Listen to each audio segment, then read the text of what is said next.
Georgia said, well, probably so.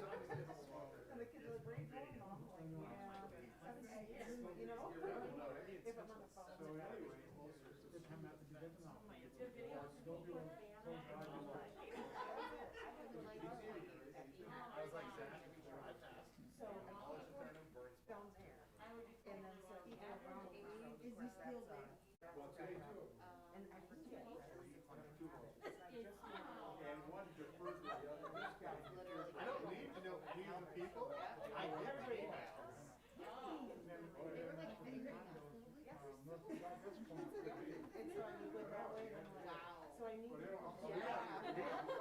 We got the same thing, man. Anyway, yeah, we got the same. The first thing That's all we gave him was this one. I'm excited. That's all they give.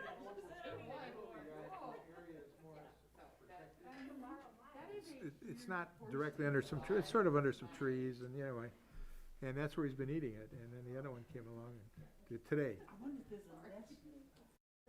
I don't know, they usually hang around in big groups.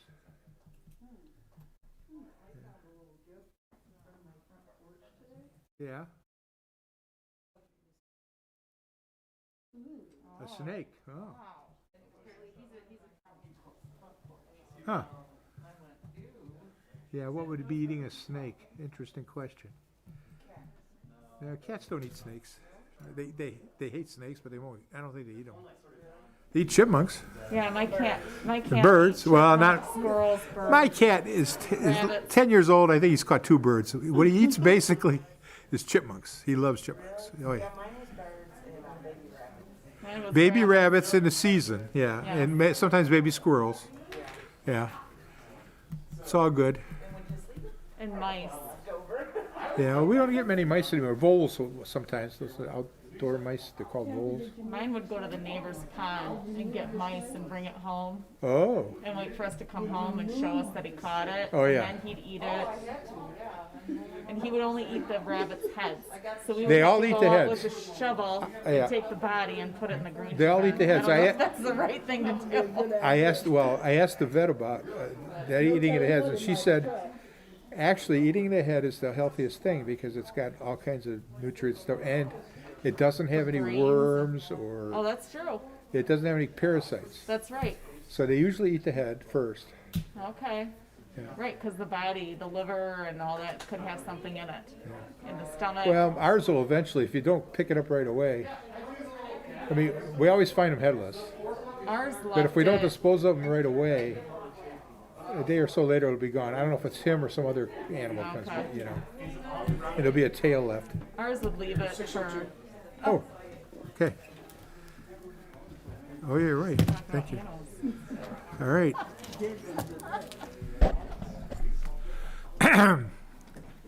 All right, I'd like to call the meeting to order. This is the October 5 meeting of the Charter Township Meridian Board. And for all those able, please turn to the flag and say the Pledge of Allegiance. I pledge allegiance to the flag of the United States of America and to the republic for which it stands, one nation, under God, indivisible, with liberty and justice for all. And now we need a roll call of the board members present. Supervisor Stika? I'm here.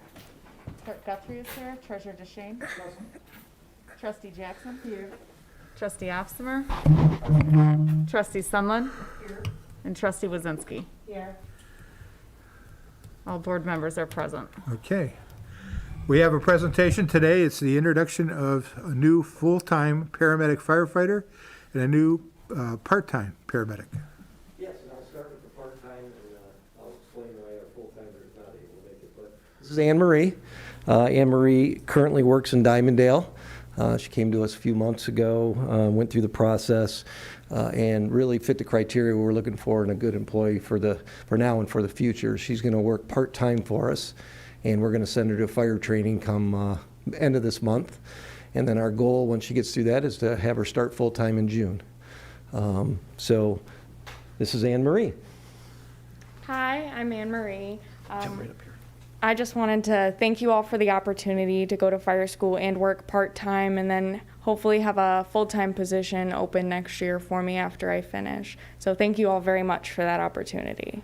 Well, we're looking forward to having you with us, and normally we'd shake hands, but with COVID, we'll say hello to you, and All right, thank you for joining us. Yes, thank you. Looking forward to your full-time in the future. Me as well. And then Joseph Haviland, he started with us, or Harrison, I'm sorry, different Joseph, different person. And he has a sick child at the last minute this afternoon, so he's not able to make it. But Joseph has been with us now for about a week, graduated from Diamondale, and went through the paramedic program at LCC and the Fire Academy, and we're just really happy to have him aboard. He's already fitting in pretty well and very motivated, and again, the right person for the job and who we're looking for as a long-term employee. Great. That's it. Thank you, Chief. Thank you. Thank you. All right. We now come to citizens addressing agenda and non-agenda items, and unless our new part-time paramedic wants to talk about things, we don't really have any citizens here, I believe. Okay.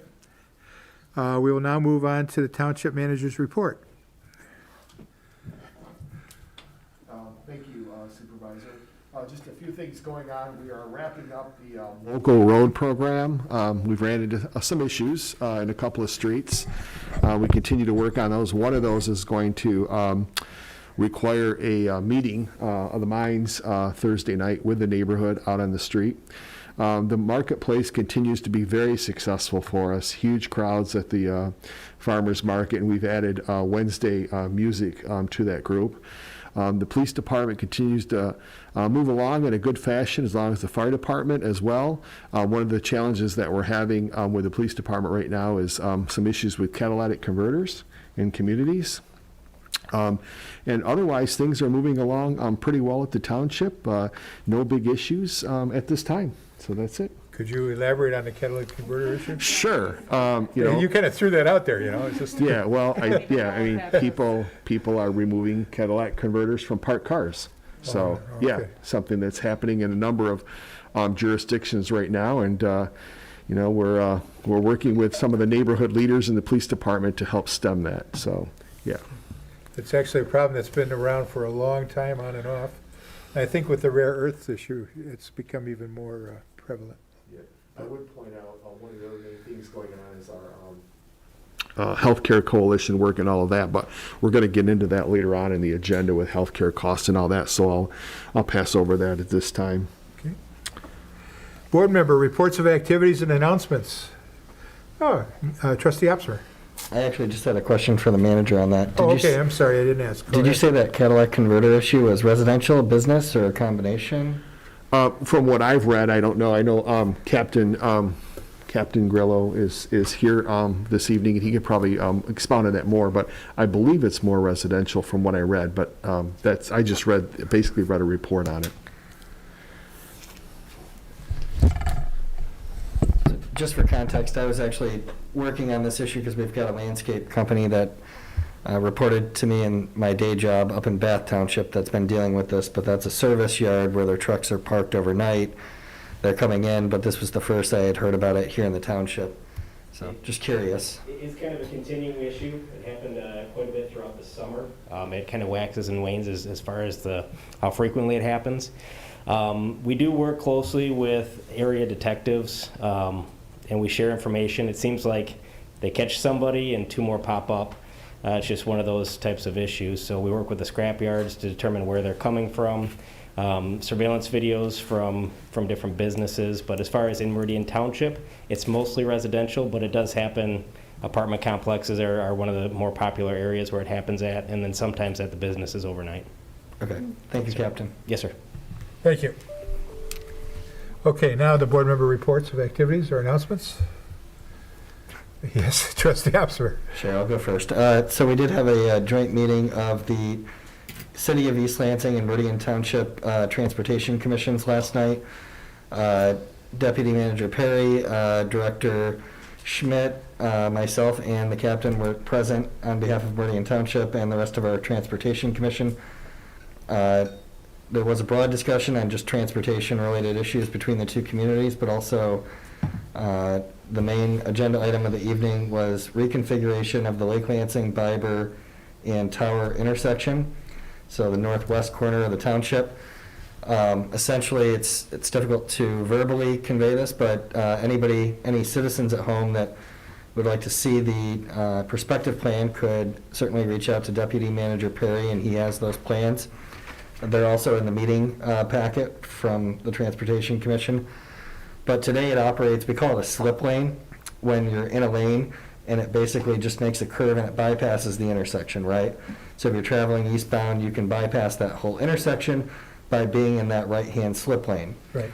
So the new concept is we would create a road dieted, so just like we've done with Central Park, with Newton, with Lake Lansing Road, all the way up to the township boundary at Hagedorn.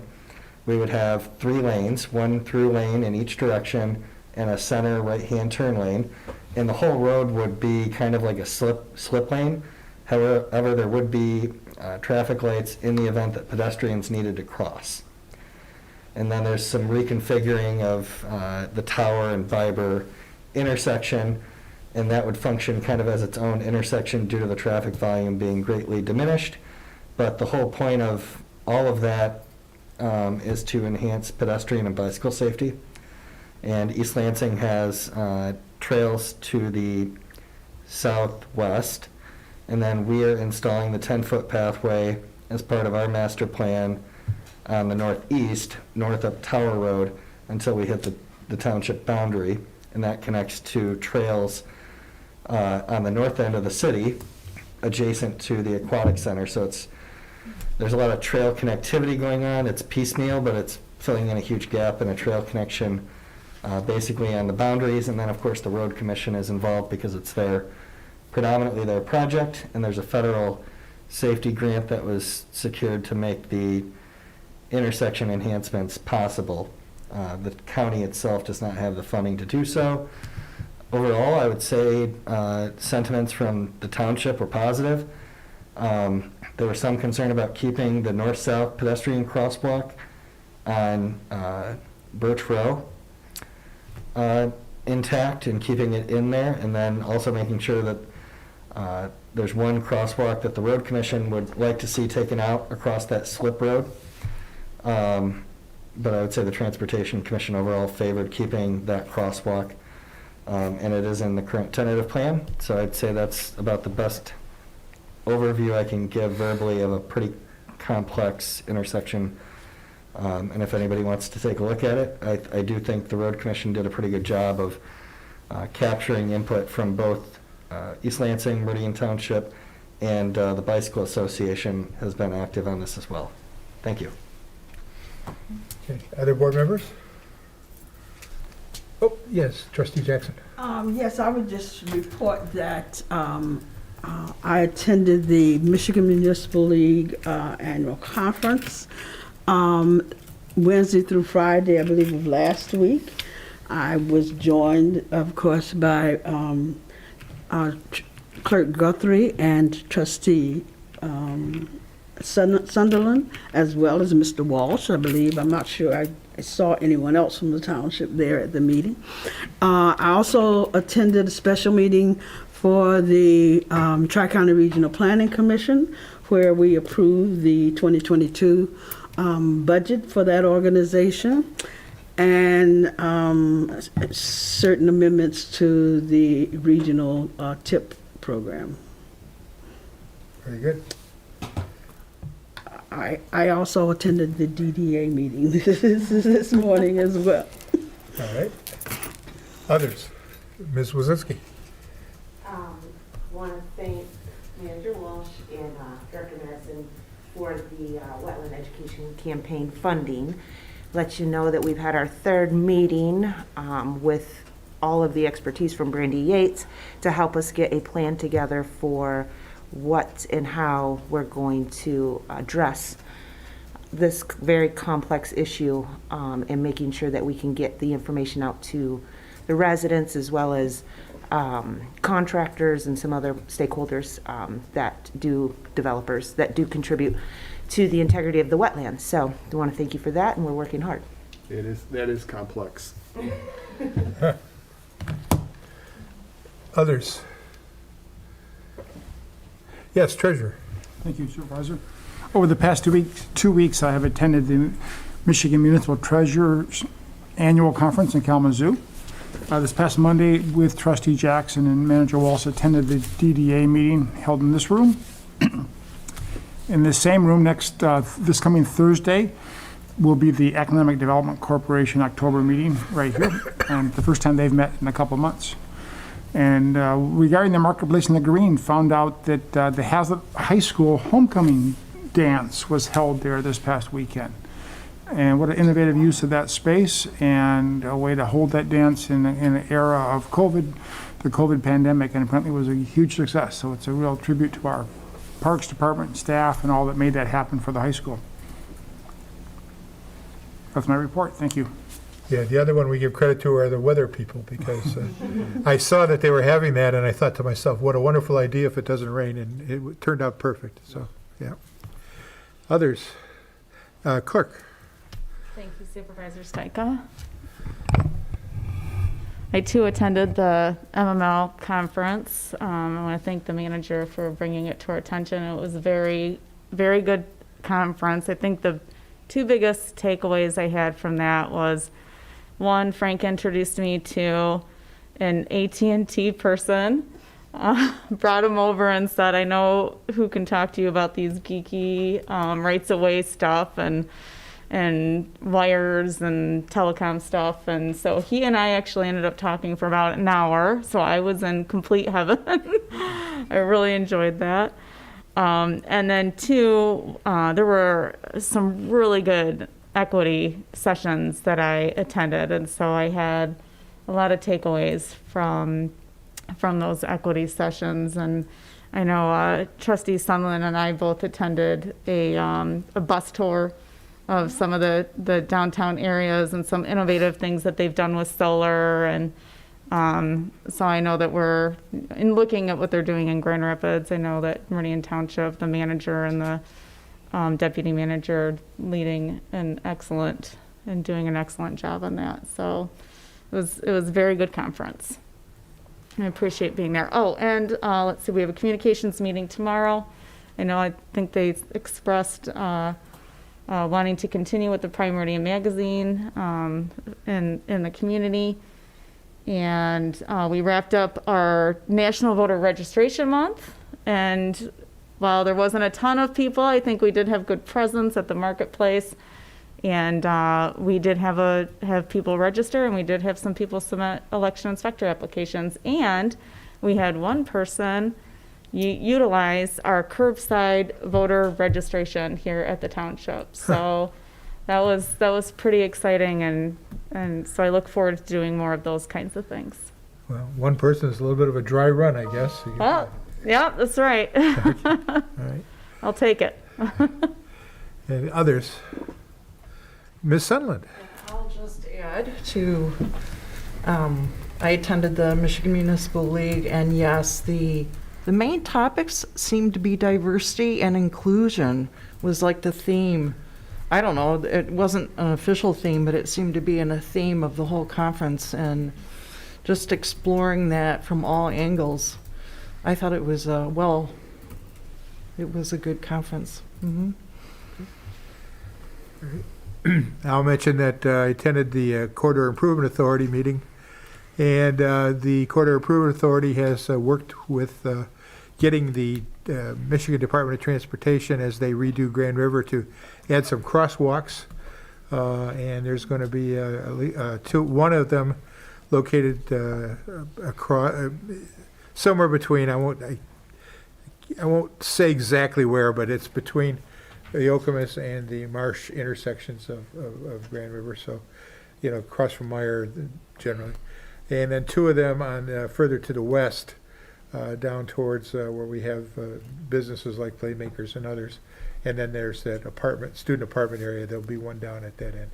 The other thing they've done is they're continuing to ask transportation to put a traffic light that would be able to help people be able to make left turns to get out of the Hamilton, Cedar Cedar Bend. Bend neighborhood area Not at the intersection right now where you come down and you make that turn and you turn there, but a block sooner before you get to the Playmakers, et cetera, because that lines up with an exit from the neighborhood across from Ottawa Hills.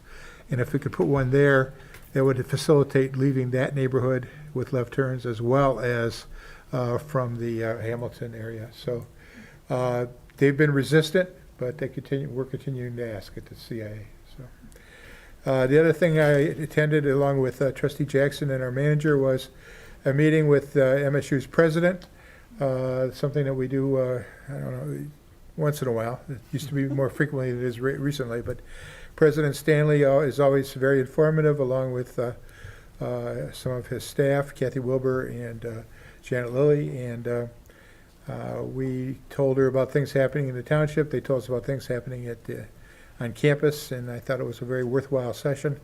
I think especially President Stanley being, even though it's been a couple of years now, more recent to the area, it's important for him to hear from our township, because we emphasize always that part of the campus is in our township and the rest of it borders it. So, he seemed very impressed with what's going on in our township. Manager Walsh. Thank you. Yes, Mr. Supervisor, you raise a good point.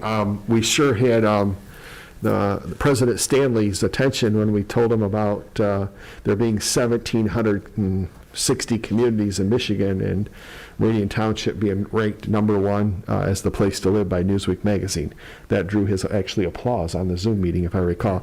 Two other things I want you to know about is you'll start to see some activity at the Nokomis Center in the next couple of weeks. As you remember, the board approved a new roof for the Nokomis Center, and that's finally going to get going.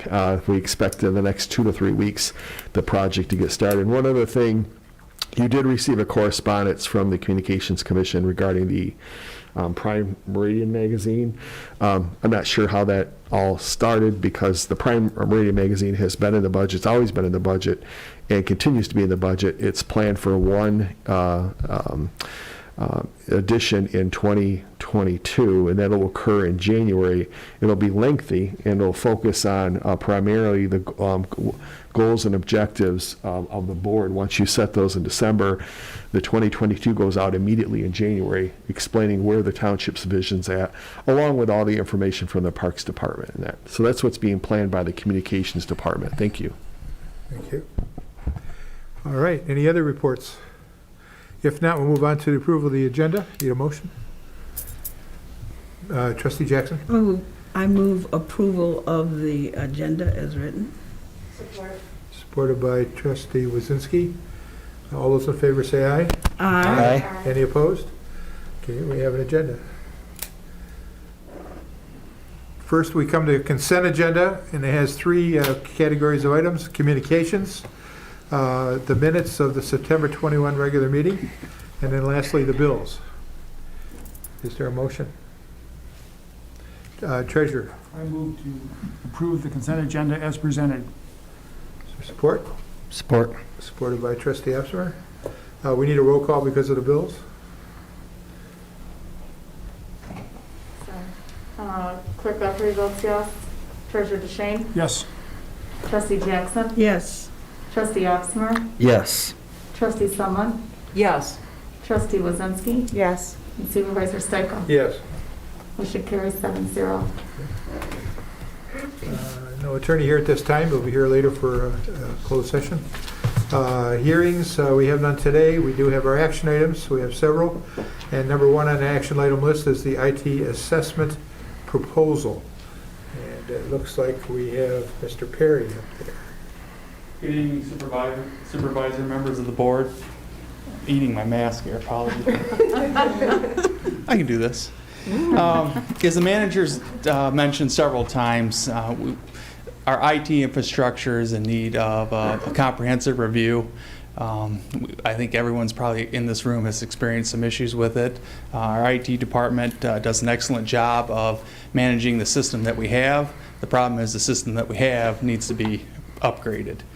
To that end, essentially, the manager put together kind of an IT review team. Several members of the management team were involved with that. We contacted several firms, talked to them, and out of that came a proposal from Brightline IT Infrastructure to do an assessment for us, a very comprehensive assessment for us, and to develop a plan that would lead us to really spending the money that was allocated in next year's budget to upgrade the system. Again, the board graciously allocated those dollars, but we really need a document and a plan to how we're going to spend that, and this is what will get us there. So tonight what we're doing is requesting that you approve this agreement, authorize the township manager to sign it, and allow us to get started on this assessment so we can move forward with the very much needed improvements here at the IT infrastructure. I noticed we did not have this for discussion at a previous meeting. Is this time sensitive? Their proposal does have like a discount, but again, we probably could work with them to extend their proposal. Our thought is it's October now. We'd really like to get this going, get that evaluation moving, so that's why we put it on for So the action. quick answer is yes. Ideally, we'd like to have action tonight, yes. Trustee Opsberg. So I only had one question. I was just wondering, what other communities have they worked with? I assume we examined some of the references and gleaned from those other communities, and what kind of outcomes did they see? Just high level, more holistic outcomes did they speak to us about that they achieved through this firm? That was very critical for the review team to make sure that the firm that we hired had the capacity to do the job. So we did talk to several communities to make sure that the outcomes and the deliverables that we were looking for were going to be there. The manager sent out a request on the manager's listserv. I'm sure a lot of your professions have those listservs, and this was one of the companies that was identified as doing a great job for those communities. So. Okay. We need a motion. Mr. Clerk. Mr. Deshane, the treasurer, please. Before I make a motion, I have a question. When do we, if we approve this tonight, when should we expect to have the report back from Brighton IT? I would say we would have a report within 60 days. I do believe it's actually in their proposal that they would have a 3-month. Yeah, it says 3 months in the cover memo. Completion, but they felt that they could get into our sites and get it done. I think they're giving themselves a little room to maneuver. Thank you. All right. Then making a motion, Mr. Sure. President? I move to authorize the township manager to execute the township technology assessment proposal provided by Brightline IT in the amount of $54,000 and to proceed with the project. Is there support? Support. Supported by Trustee Jackson. Anything more you want to say on it, Mr. Clerk? Mr. God, I keep doing it. Mr. Treasurer? No, that was my only question. Thank you. You had your hand up earlier, Mr. Brzezinski. Just one question. So what made Brightline stand out above the others, and why do you think they're such a good fit for our township? I think at the end of the day, the committee had confidence in them that they could do a very comprehensive overall review of the network. Some of the firms that we talked to really focused more just on the security side of things, and we needed to go above and beyond that. We need the nuts and bolts of the system. We want to talk about switches and all of that, the connection speeds, and this company, I think we were confident that they could deliver that for us. Great, thank you. Trustee Jackson? I was just wondering if you could give us a layman's description of the deliverables that you were looking for? And, yeah. Sure. It really is an overall review of all the systems. So they're going to, obviously we get an executive summary, but they're going to do a Wi-Fi assessment. They are going to do the vulnerability report to make sure that we don't have any nefarious ways into the system. They're going to look at our policies and procedures. They're going to look at our entire facilities evaluation. They're going to put together an asset list so we actually know what we have. Endpoint assessment, Active Directory assessment. They're going to do the infrastructure assessment, network topology assessment. They're going to look at our servers, again, so that we make sure that we're replacing our servers, our hardware on the frequency that we should be. So they'll look at that to say, well, looks like Meridian's replacing them every 4 years, maybe it should be every 2 years, those kinds of recommendations. Look at connectivity, storage, backup and disaster recovery, look at our firewall, so software, employment, actually our assessment and training to find out, what do we need? Where are our gaps in our training? Not only for the IT staff itself, but maybe they could fill in some gaps for some of our staffing too, as far as training availability. And then look at, again, our policies and procedures. So it truly is comprehensive. And I think we're all looking forward to having this completed and providing that roadmap going forward. Thank you. Treasurer got, no. I just have, I have to even things out. Go ahead. You get 2 more times to do that, I think, maybe 1. Thank you, Supervisor Stanka. Director Perry, I see that it talks a lot about sites, and I'm not sure if when it talks about sites, it's talking about sites as in desk sites where people work and police cars, or if it's talking about sites as in this building, the police building, the fire building, Harris Nature Center. Like, is it, which building sites? All of our facilities. That was Okay. another thing that was important to us, to make sure that we're not just focusing on the municipal building, because again, this is maybe where 1/4 of the employees in the township work. We have, the fire stations, we have the service center, the Harris Nature Center. So we need to be looking at all those things. Thank you. I wasn't clear from this, so thank you for Yeah. clarifying. Okay, anyone else? Yes, manager. Thank you, Mr. Supervisor. I want to get back to Trustee Wazinski's question and expound on that just a little bit. The question, if I recall, was what made this company stand out? And my answer to that is we went through the companies. In my mind, IT is not my specialty and my forte.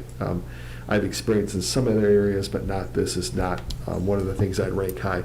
So really for me, in making a decision, a recommendation, it was when Director Geebies was satisfied, his review. So when he reached a point with the company that he was satisfied, I want to thank Director Tehoff and Chief Plaga and Manager Perry and Director Geebies for all the time they spent on this to get us to this point. This is very crucial. We're in a very critical position for the township. And moving forward is it's really an important step for the township. And so that's Trustee Wazinski. When I became comfortable is when he became comfortable. Thank you. Anyone else? Yes, Trustee Epser. So just one thing that stuck out to me when I was reviewing Bright Lion's proposal and their quote that they put in the packet. So it does talk about interviewing staff and working with staff to identify needs. So I guess I would encourage them not to rush and expedite on the 60-day necessarily, since they do give us the 3-month window, but that's part of their scope. So, and I think that's an important scope I just know from my experience, one of these was when we were trying to have a video conference / hybrid in-person meeting here in the township hall, and we were having trouble just executing it and working off our phones, right? So a lot of that comes down to just everyday trial and error, personal experience. So I say let them have their time. Let's us get our money's worth and them talk to as many staff as they can, because it's those everyday. Is there a conference call line that staff can actually work in the room, and hopefully is fairly user friendly, right? So it's down to all those little nuts and bolts. So I did like that. That was the one thing that stood out to me. So thank you.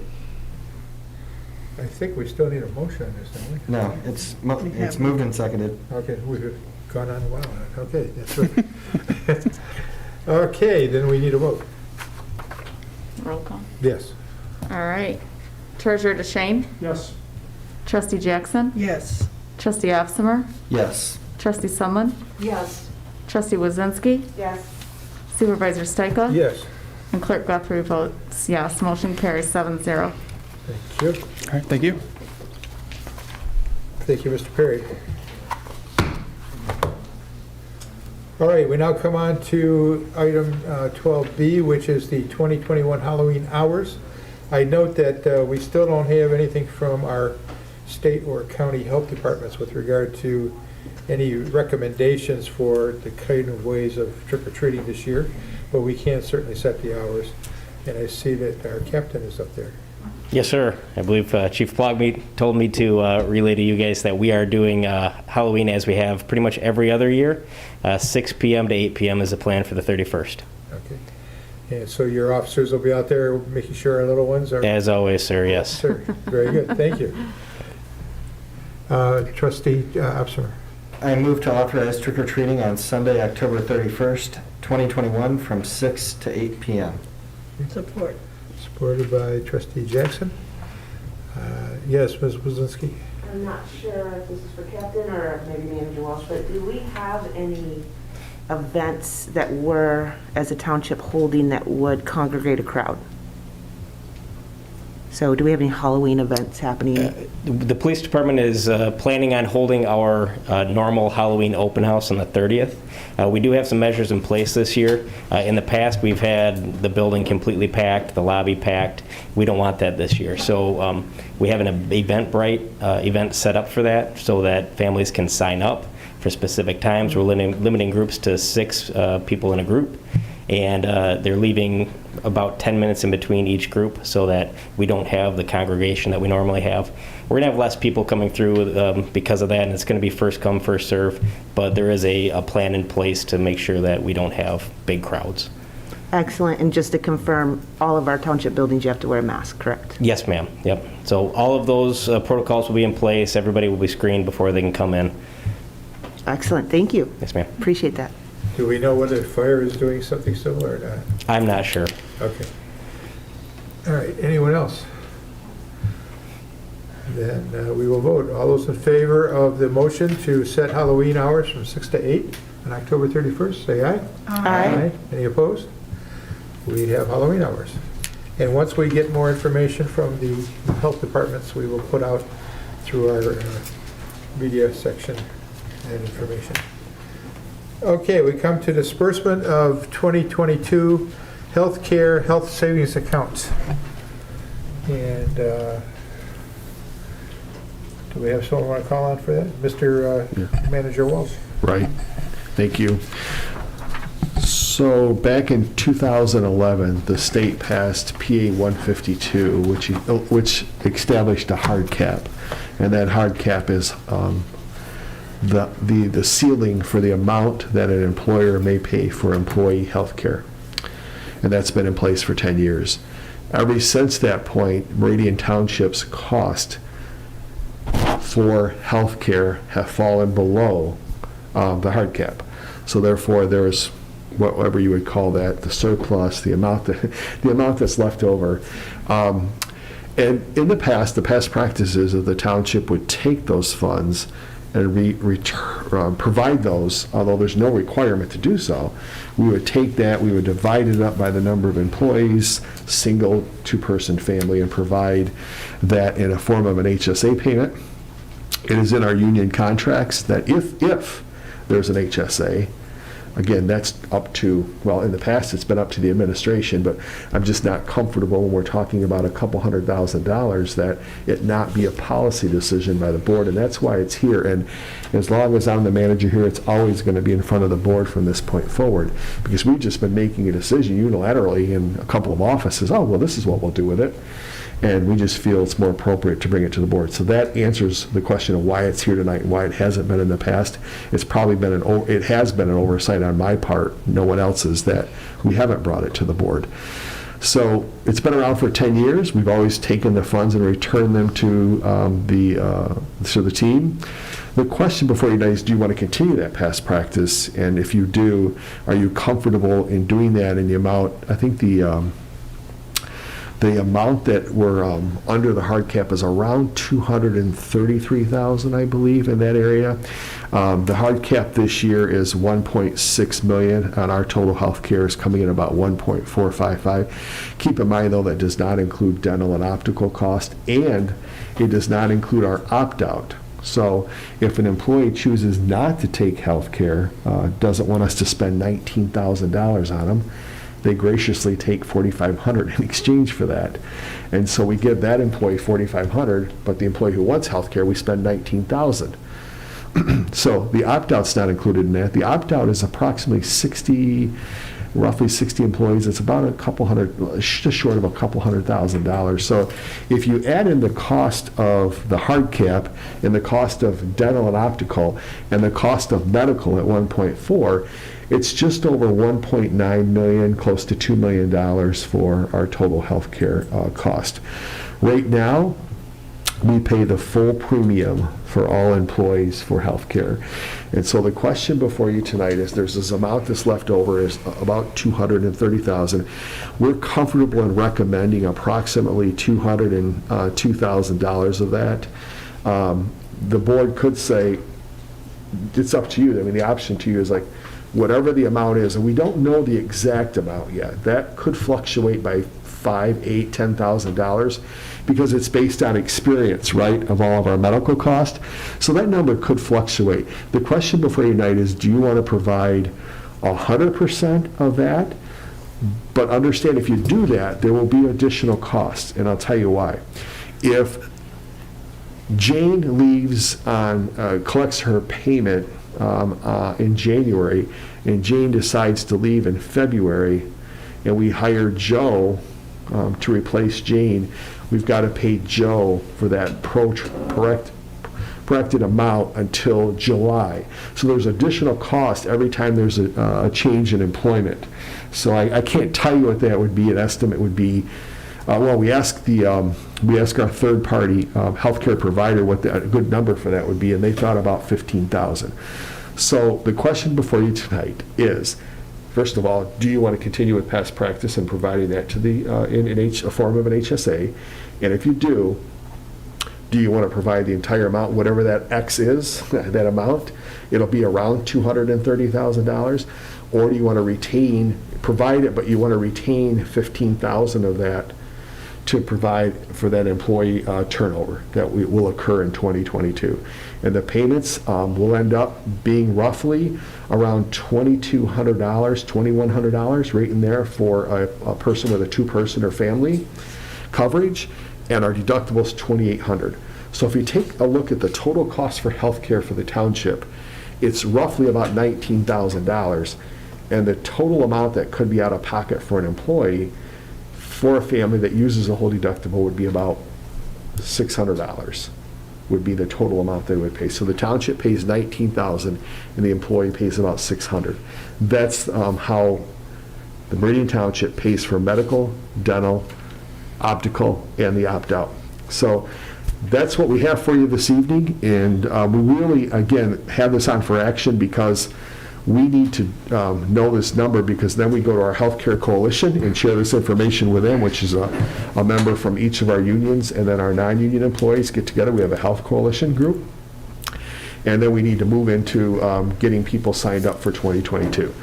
So I know that's kind of a long-winded, but that's kind of our overview of healthcare in 3 minutes in Meridian Township. Thank you. I'd be happy to answer any questions you have. Manager Walsh, the number you gave of $215,000 is a little different than the 207 that's in this memo. Is it, right. Are those different things, or what's the story there? Yeah, so there was a typo in the memo at the $207,000 at the bottom should actually be the 202. The number that it actually came back at, it was around $233,000, and then they did more of an experience study, and the number came in at around 218 or 219, and we took 15,000 off of that.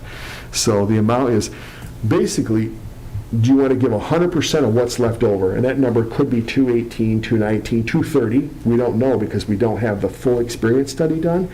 Do you want to give 100% of whatever the final number is, or the 100% minus 15,000?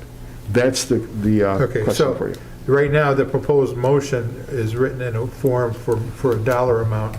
You're suggesting instead a motion maker should assuming they want to go along with what you just said, make a motion for 100% or 100% minus 15,000 or something like that.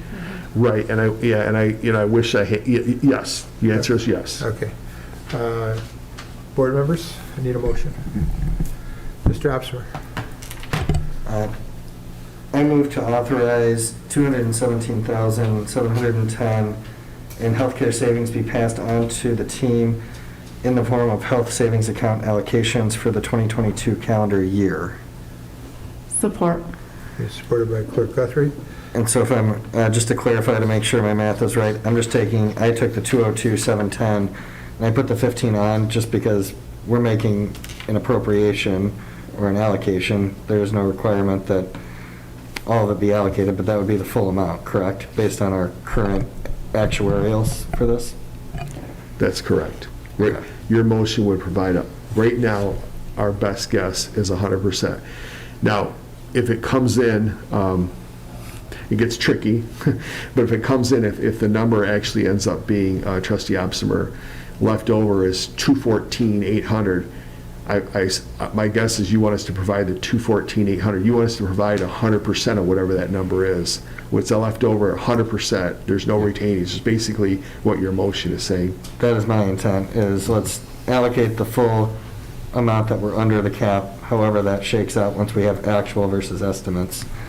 That would be my intent. Okay, Other well, board members can speak to their intent. Well, do we want to reword your motion then? Because right now it says 217,710. Do we want to? I could make a motion based on the intent if we want to replace the motion on the table. Well, or just replace, just replace the dollar amount with the 100%, whatever you're deciding.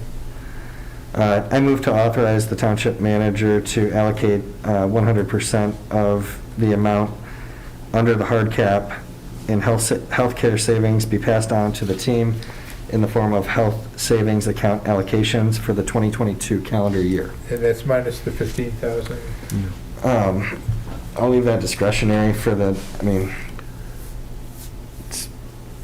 So, I There's no guess second, the but- question is, Mr. Opsimer, do you want us to, whatever X is the number that's left over, which we'll know in the next 5 to 7 days, do you want us to provide that number, or should we take a retainage off that and hold that back? Do you want 100% of it, or do you want? with a retainage of 15,000 for, Okay, so, as I understand it, your motion would be to for move double to, payments.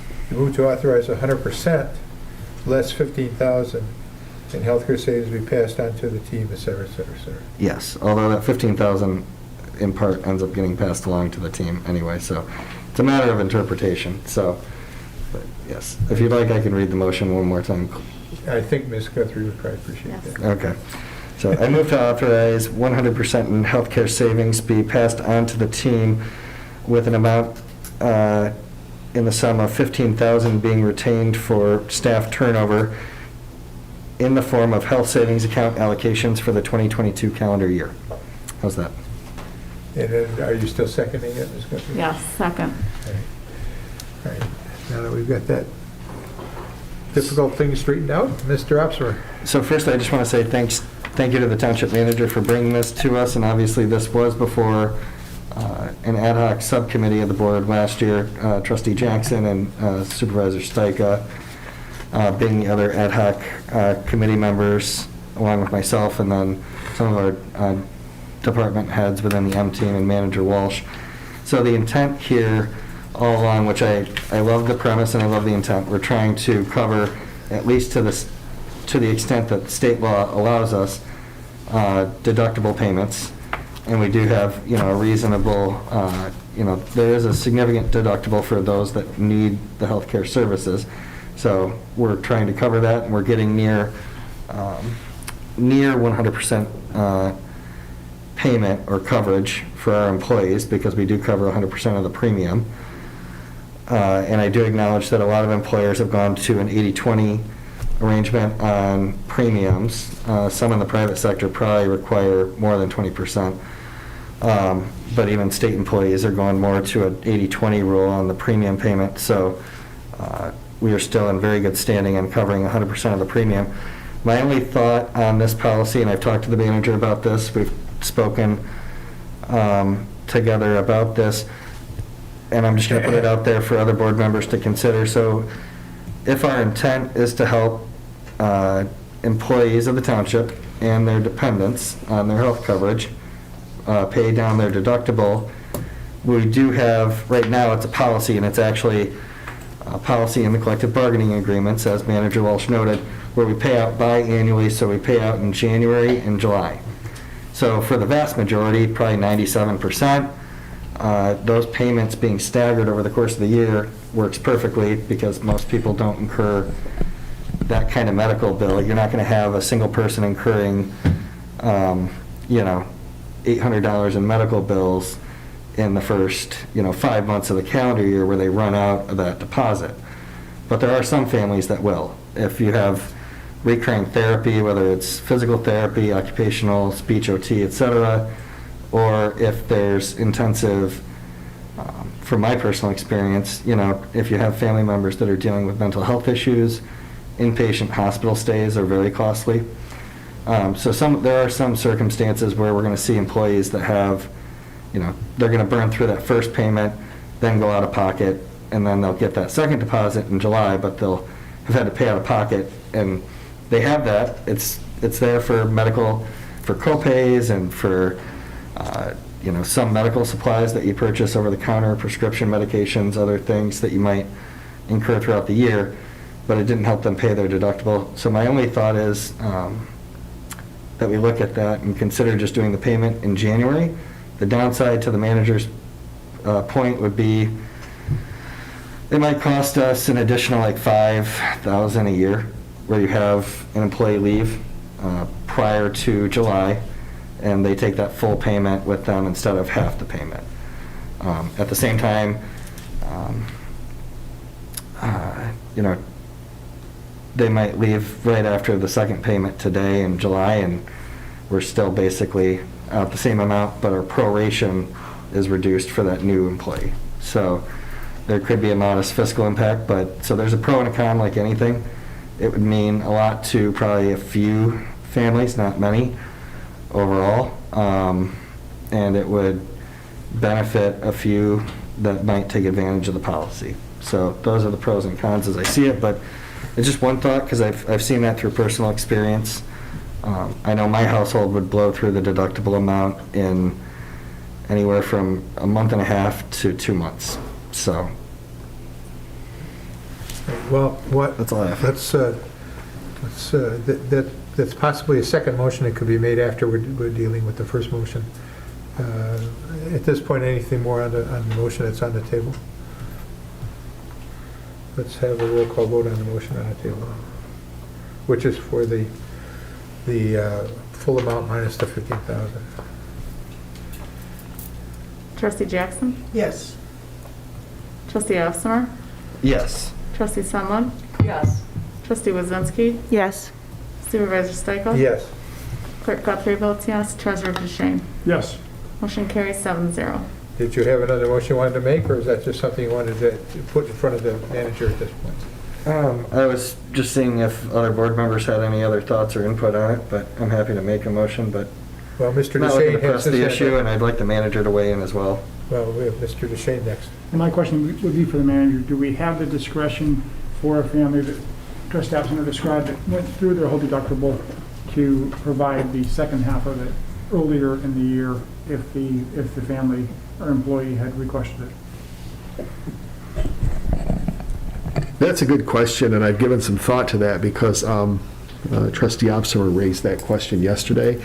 My concern with that is that to me invites someone to have to come in with their head down into the HR office and say, oh, I've had this, and then they get into almost like wanting to explain what's happened at their family. And it's a really good question. It's relevant, but I just am not comfortable with setting that up for, if you're one of those that can't, and almost just either, I just don't think it's a comfortable situation for people to have to come into HR and start talking about their personal health care, their family, and they almost feel obligated to say what happened, or I'm not comfortable with that.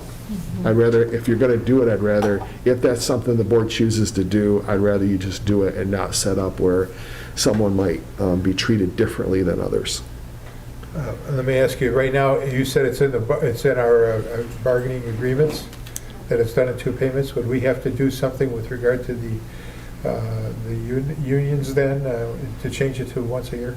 Correct. We'd have to get them to just do a letter of an agreement on that. Okay. That would be a quick thing.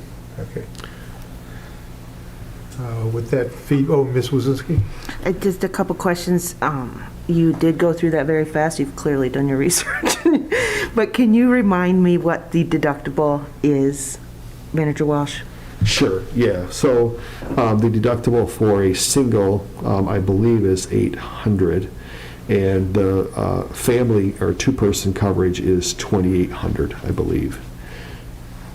A family and two-person? Yeah, it's different. It's different in the way the federal government sets the deductibles, and the way that the PA 152 creates a different kind of level. Like, it used to be there was a two-person in a family, but now it's just a two-person is called a family. So yeah, it changes it. But the maximum deductible for a family is $2,800. To that point, I do agree with Trustee Opsmer. My personal is I've got a mom with cancer, I've got a sister in recovery, and a husband that played football for so many years. So we easily, in all three of those families, could spend that money, all within the first few months, just based on the ongoing care. I would also agree with Manager Walsh. Doesn't seem equitable for a family or a person or an employee have to come in and ask for that. So I would lean towards providing the entire pay up front, recognizing that there is a risk of somebody leaving. However, we've got $15,000 retainer to cover that, right? Is that what that retainer is for? No? Misunderstanding.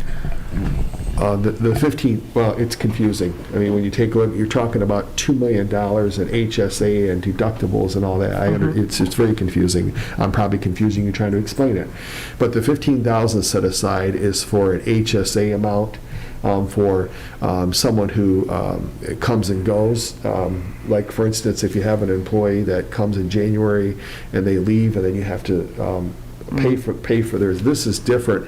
This is like if you paid somebody the full $2,200 in January and they leave 2 months later, then we've got to come up with $1,800 for that employee who left. Which also begs the question that, what if it was July 2nd, right? So, yeah, it's yeah, and there's a risk involved, sure. Yep, there is. What is our turnover rate at the township for employees? Oh, you know, that's throwing a dart against the wall on any given year, right? Typically, I would guess, and Director Tehoff will correct me if I'm wrong, I would say 15 to 17 would be my guess, roughly. Just under 10%. We have about 165 full-time. Okay. Yeah, that's all my questions. Thank you. Okay, we still don't have a motion, but Mr. Deschamps. As a follow-up question to the manager, if we increase the retainage to 20,000, is that the number that, did I hear Trustee Opsmer's comments correctly, that you thought this would add about $5,000 of costs? But it's a different retainage, right? Yeah, I'm comfortable, and I look at things financially, and I look at things at trying to create a level playing field for all.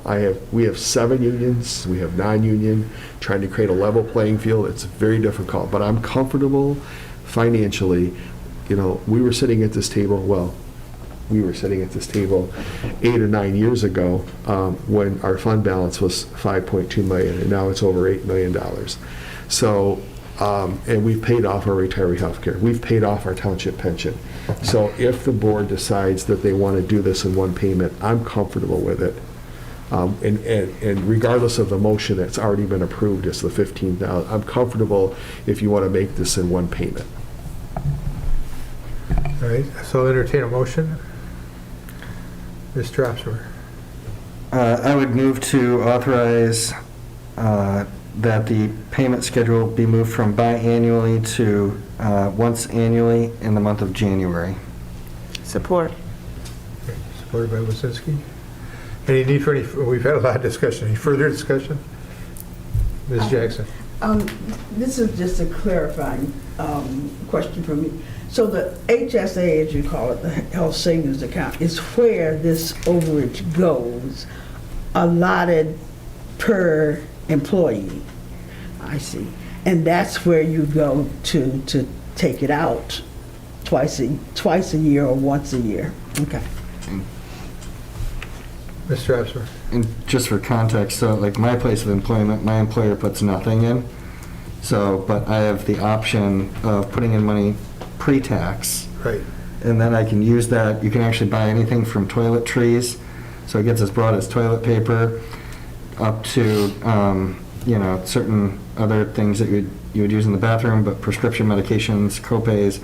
It's usually how an employee would set aside their own pay, and especially the private sector, you'd set aside your own pay to pay down your deductible so that you save the tax on it.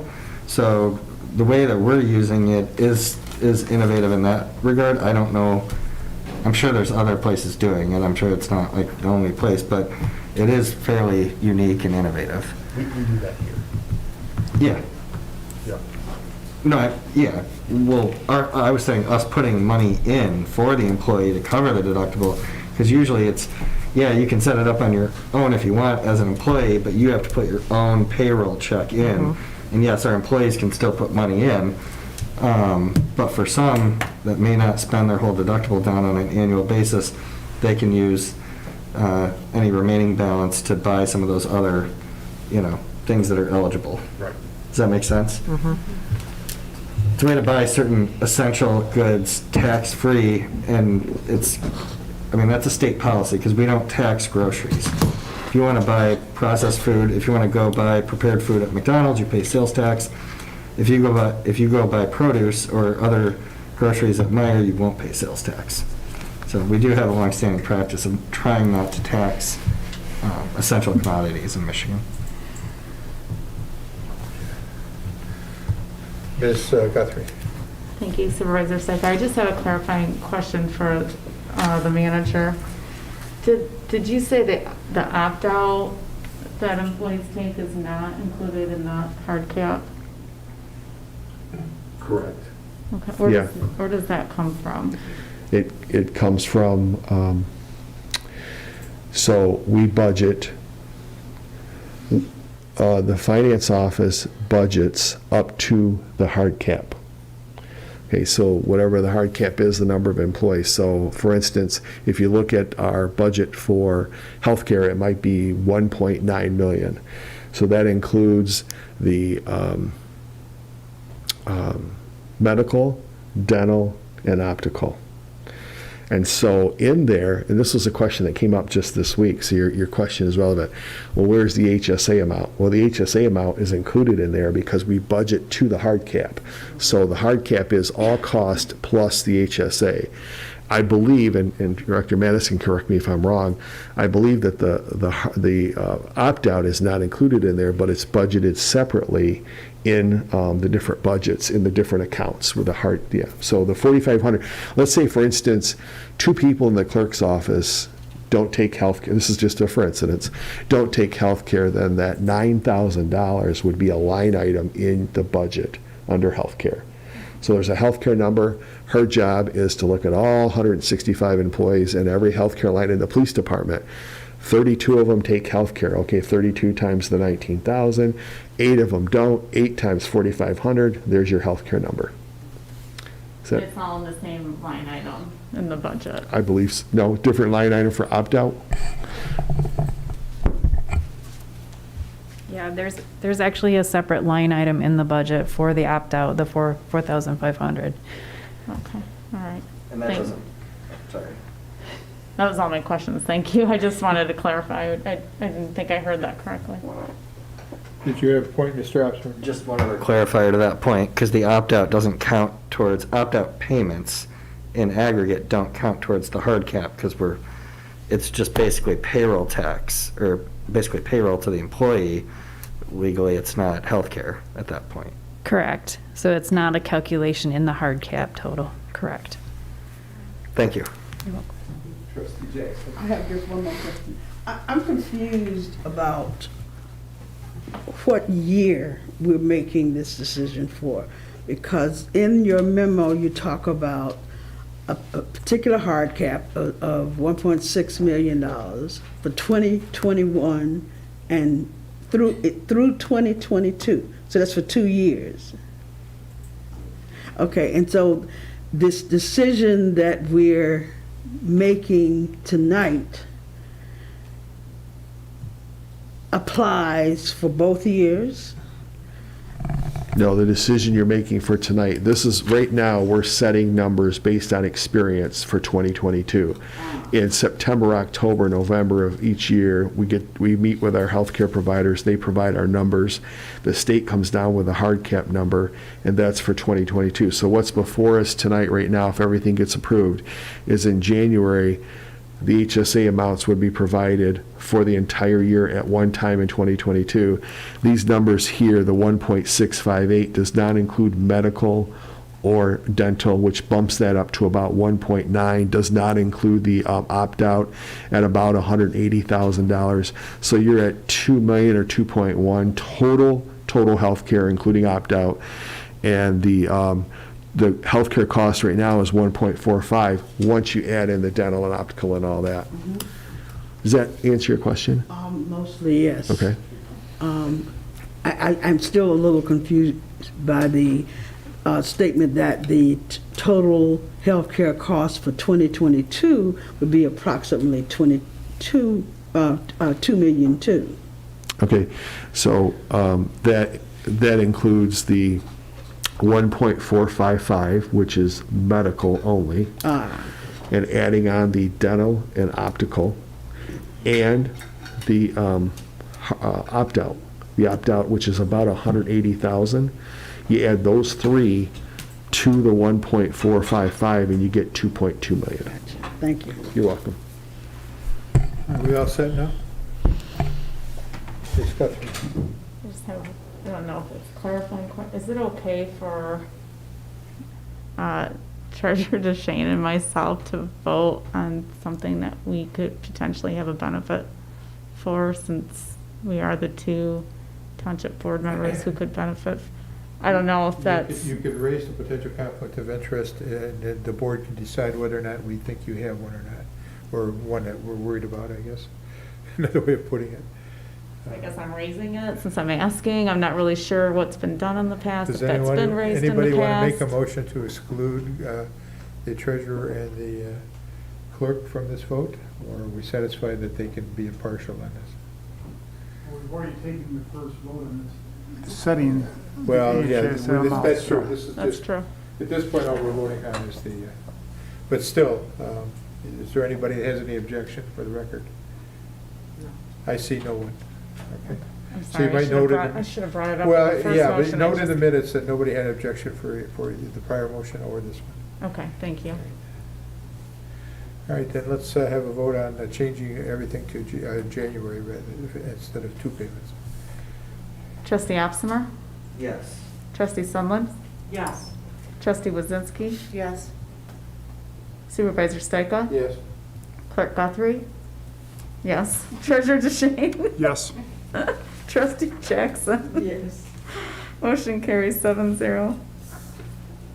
We now move on to our discussion items. The first one is one that's actually meant for us to come up with some ideas as far as moving forward, not the actual plan itself, but it's American Rescue Plan Act funding and how we might want to consider spending those funds or planning to spend those funds. Mr. Walsh, you want to bring this up or comment on it? Sure, thank you. We expect to receive about $4.5 million in American Rescue Plan funding. I believe that you have 4 or 5 years to appropriate and spend those funds. There are some limitations on it. I'm not an expert on exactly what those are, but I know that you can spend it on infrastructure and broadband, water sewer infrastructure, roads, those sort of things. One of the questions that came up today that I'm looking into is, are you able to allocate that towards parks? But we're going to look into this a whole lot more. We wanted to get through the budget process before we brought this to you, and now we're through the budget process, so we're bringing this to you. I know Trustee Jackson and I spent some time together last week, and she brought up some points. She's been pretty invested in this issue, is looking into the different ways and different methods that communities are going about this. So just wanted to put it on the agenda to give the board an opportunity to start talking about what process do you want to use and how do we go about this over the next few months to determine who, what, where, and when, and why. So that's it. So we're not talking dollars and allocation, but just generally how we're going to proceed forward to figure that all out. Ms. Jackson, did you want to comment first then, since you've raised this? I would offer that in many, I've been looking at how other communities, cities, and what the NEUs and the like have been approaching this issue. And one of the things that is encouraged very strongly is that it is an open process. It is an organized, open process where you encourage and engage with your larger community on how the funds are maybe used, and certainly include their ideas in your decisions about how to do that. And so that typically calls for a, as I've been seeing, town hall type of sessions. We may, in my mind, do some pre-preparation, pre-framing of the issue among ourselves, and then, present that to the public as a place to start and a set of points to consider in their suggestions and offerings. And so in my discussions with Mr. Walsh, I was very strongly supported and still support that type of process in determining how to spend what are intended to be transformational funds that could be transformational for the township. So what I'm hearing you say is that first we kind of come up with a general idea or framework from this board, and then we go forward to the public. And we offer them through to town halls or some other similar type of mechanism for them to either input or make other suggestions. Right. Or whatever. Okay, Mr. Oppenheimer, you had your hand. Yeah, so a starting point that I was going to suggest that I think would dovetail into Trustee Jackson's concept is starting with a work session. Do like one of our traditional work sessions. I was gonna go there. Hopefully here in like a month. I think what would be constructive is if everybody at least comes up with ideas and puts them on the table. Obviously, one that's already been discussed as an idea is, the power lines, the consumer power lines on Okemos Road through the downtown. So, but, I mean, there should be ideas on the table so that we could go through in an orderly fashion an agenda of some just ideas, just to do some initial vetting and to start to compile the list. I mean, we have pretty broad framework, and MML, Manager Walsh and Deputy Manager Perry could probably get, MML just did a video conference with state lawmakers on, they were trying to educate state lawmakers on what local units can and can't do. But obviously, there's always some budgetary, we have a lot more flexibility even than sometimes the law allows. For instance, it's perfectly legal, I think, for us to use the ARPA funding for a motor pool. And obviously, when you backfill an obligation that's already there, that frees up general fund for other purposes. I know Delhi is looking at doing water and sewer maintenance. That's predominantly what they're looking at. I think broadband would be the only thing that I would put on the list in addition to the downtown. But I'll continue thinking on things. But I think that would be a good process. All right. Process-wise, at this point, what I'm thinking is that we first have staff input to the manager and board input to the supervisor, and then the two of us put our heads together and come up with the list that you were just mentioning, Mr. Opser. And then we then do vet that as a board in a work session together with the help of our manager and staff. And then we, at that point, we then go to a meeting where we have a discussion about it, and then go to, once we got it more solidified, go to the public with our town halls and look for them to either add to, subtract from, or give their input through that process. How does that sound so far? Mr. Treasurer? I like everything I've heard so far. I think these are great ideas. Regarding Trustee Jackson's idea of engaging the public, I really like that idea. I think we might need to do something more than just hold a public meeting, though. It's really difficult in the winter for people to come out. It's very difficult in COVID for people to come out. We just have come across a very good public surveying company, and maybe we take some of these ARPA funds and we re-engage with them to, in essence, create a public meeting of sorts where we have them take a random sample and vet these ideas with them, and then we get a real representative sample back from them as to what their priorities are. Because if we just wait to see who shows up here for a public meeting, we're going to get very skewed results, and we might get none at all, quite honestly, and being both winter and COVID. So I think we do need to maybe make some extra efforts to find out how the public feels about this, and that would mean doing a whole lot more than just announcing it, that there's a public meeting that people can come to. But I like what I've heard so far. I think a study session would be very valuable, but let's prepare for the study session so that when we meet for those 2 hours, we make the best use of that time. Yeah, that's where we start with staff input to the manager and all of you to me, and then we'll put our heads together, come up with a list of our work session, as Mr. Osler said, would be logical as a list. Be prepared for it, work our way through it, not just be spinning our wheels. Obviously, we can have more than one public hall, town hall, at different times, different days, so that can maybe reach different people. But I'll throw it out. How do others feel about adding some sort of survey aspect to this that the treasurer just brought up? Ms. Wazinski? I do want to say I support everything you've already said, Supervisor, and all the ideas from the board.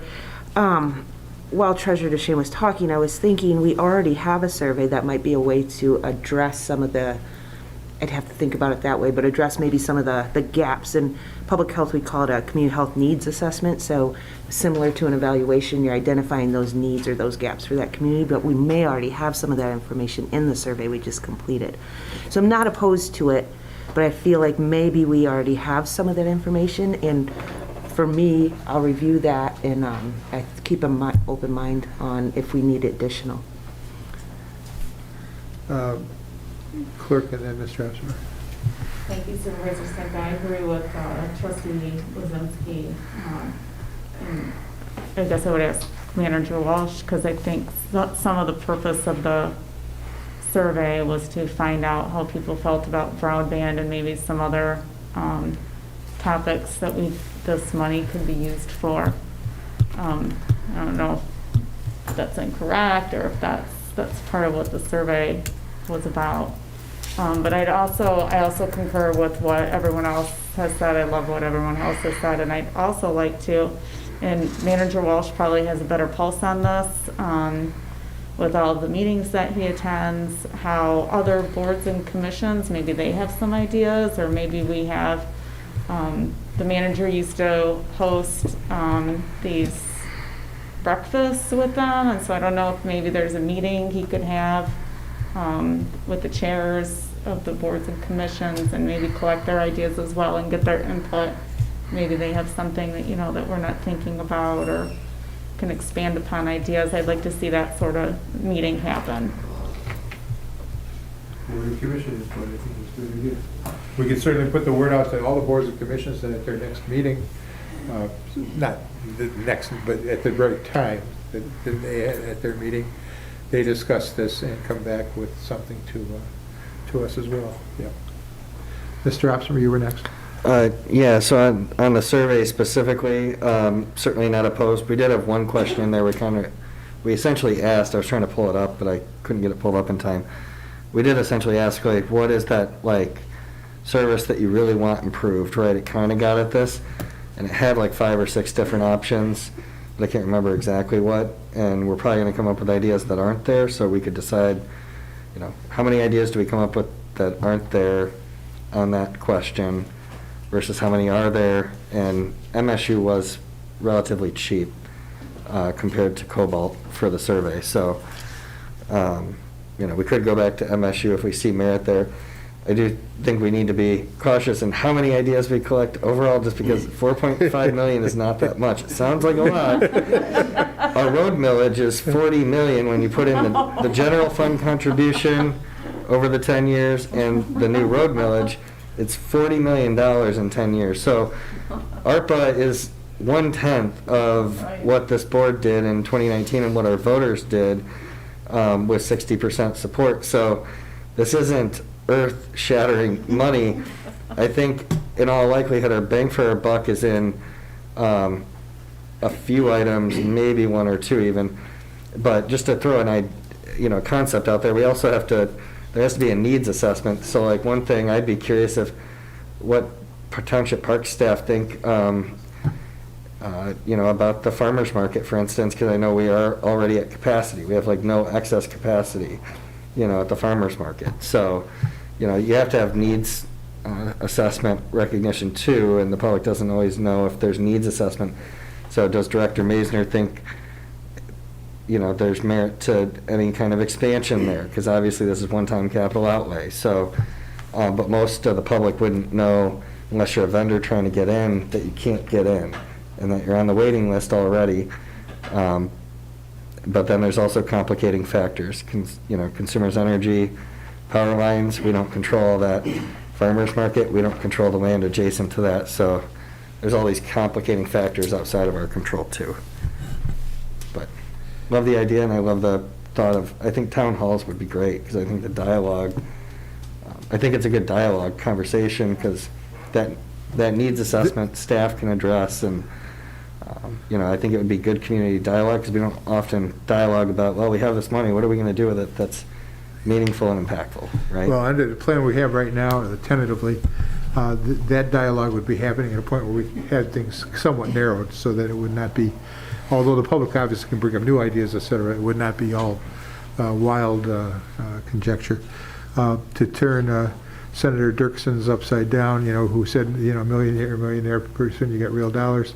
If we spend a $500,000 here for $200,000 there, pretty soon we got no dollars. So that's where we're looking at. Okay, Treasurer.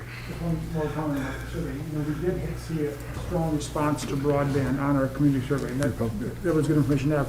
The question is, broadband is a term that I don't know how well we define it for them. Good government is a term everybody agrees that good government's a good idea. For some people, good government means no government at all.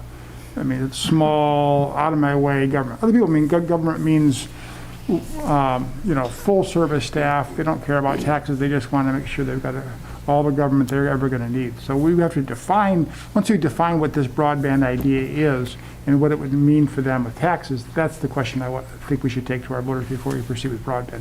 That's giving them a very specific question on broadband.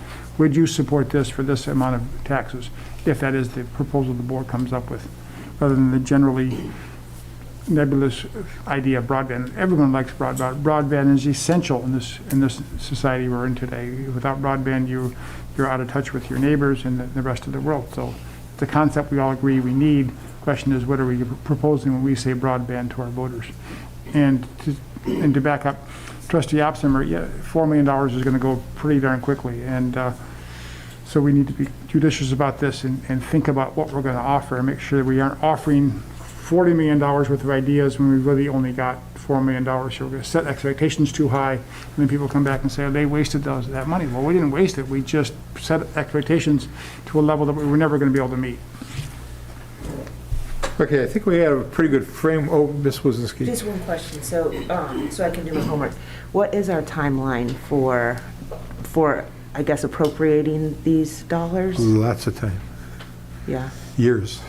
You said 4 to 5 years, so we can spend some time on this and still have a spend plan. If we spend more time, we might get a better result. Gotcha. Thank you. Yeah. Yes, Trustee. I would just add to a comment to what Trustee Wazinski had to say. Lately, in some of these forums I've been going to for information and the like, several have said, slow down. Yep. You know, don't be in a rush. Yep. Take your time and make good decisions.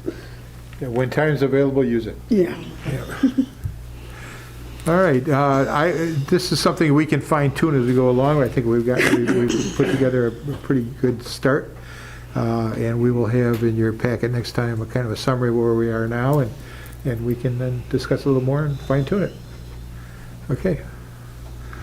We now go to our discussion item of the appreciation pay. I will mention that the manager had included in the budget, and we all approved it, a payment prospectively to try to retain our workers. As mentioned earlier, that we have a turnover of something like 10% or so, where we're losing people every year. And this is something that's become a bigger problem everywhere in employment in this country post-COVID. For some reason, there seemed to be a lot of turnover, a lot of places that are having trouble keeping employees. And the manager came up with, and we all approved it, $1,000 pay for those who are here at the end of this year, and then are here again at the end of next year, so that they've stayed. What's been suggested in your packet, you should have supplement from the clerk, that there also should be some sort of appreciation pay for last year, the year that we're ending, which was another COVID year. And I will mention that as a former public employee for 40 years, I always could use another dollar. Always appreciated anything that could come my way. But I also understood that budgets are budgets, and you got to balance what you can get and how you can get it and how often you can get it, etc.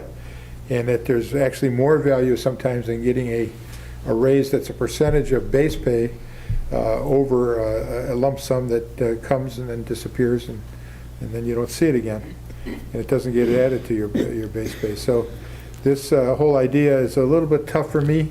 I know our employees are always underpaid. Everybody is, and I would like to see them get more money, but we're not an unending well of wealth, unfortunately, and we can't always pay everybody what we want to pay them, but we do what we can.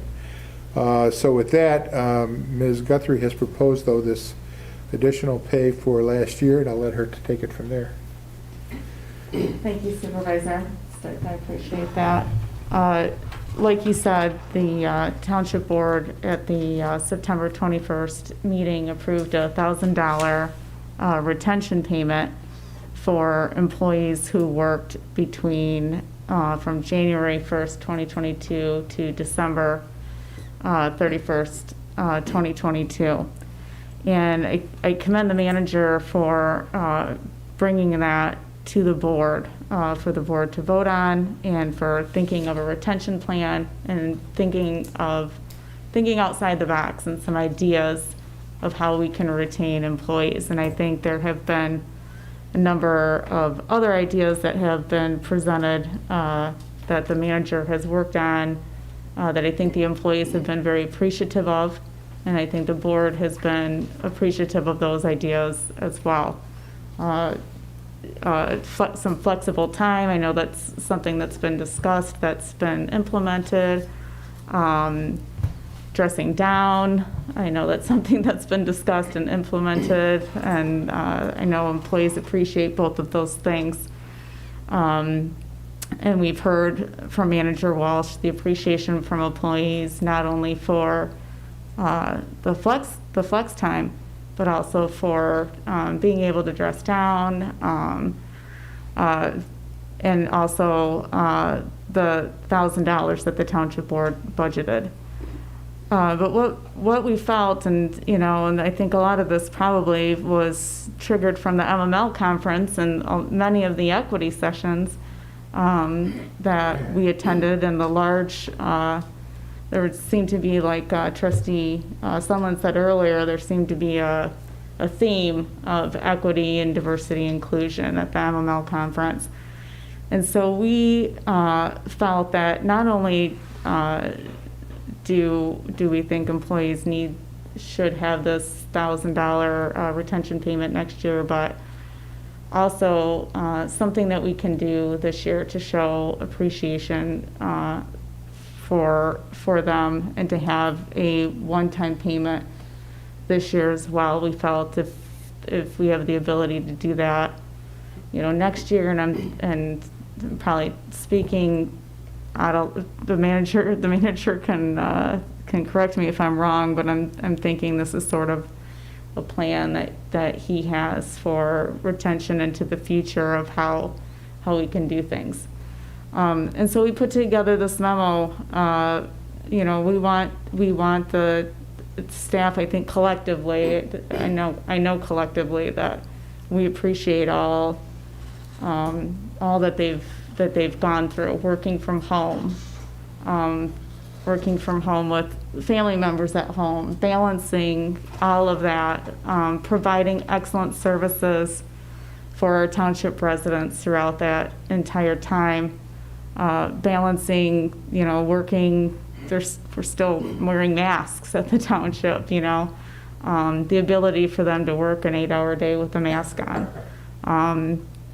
And so we wanted to make sure that we were not remiss in the current employees who are here and the efforts that they've gone through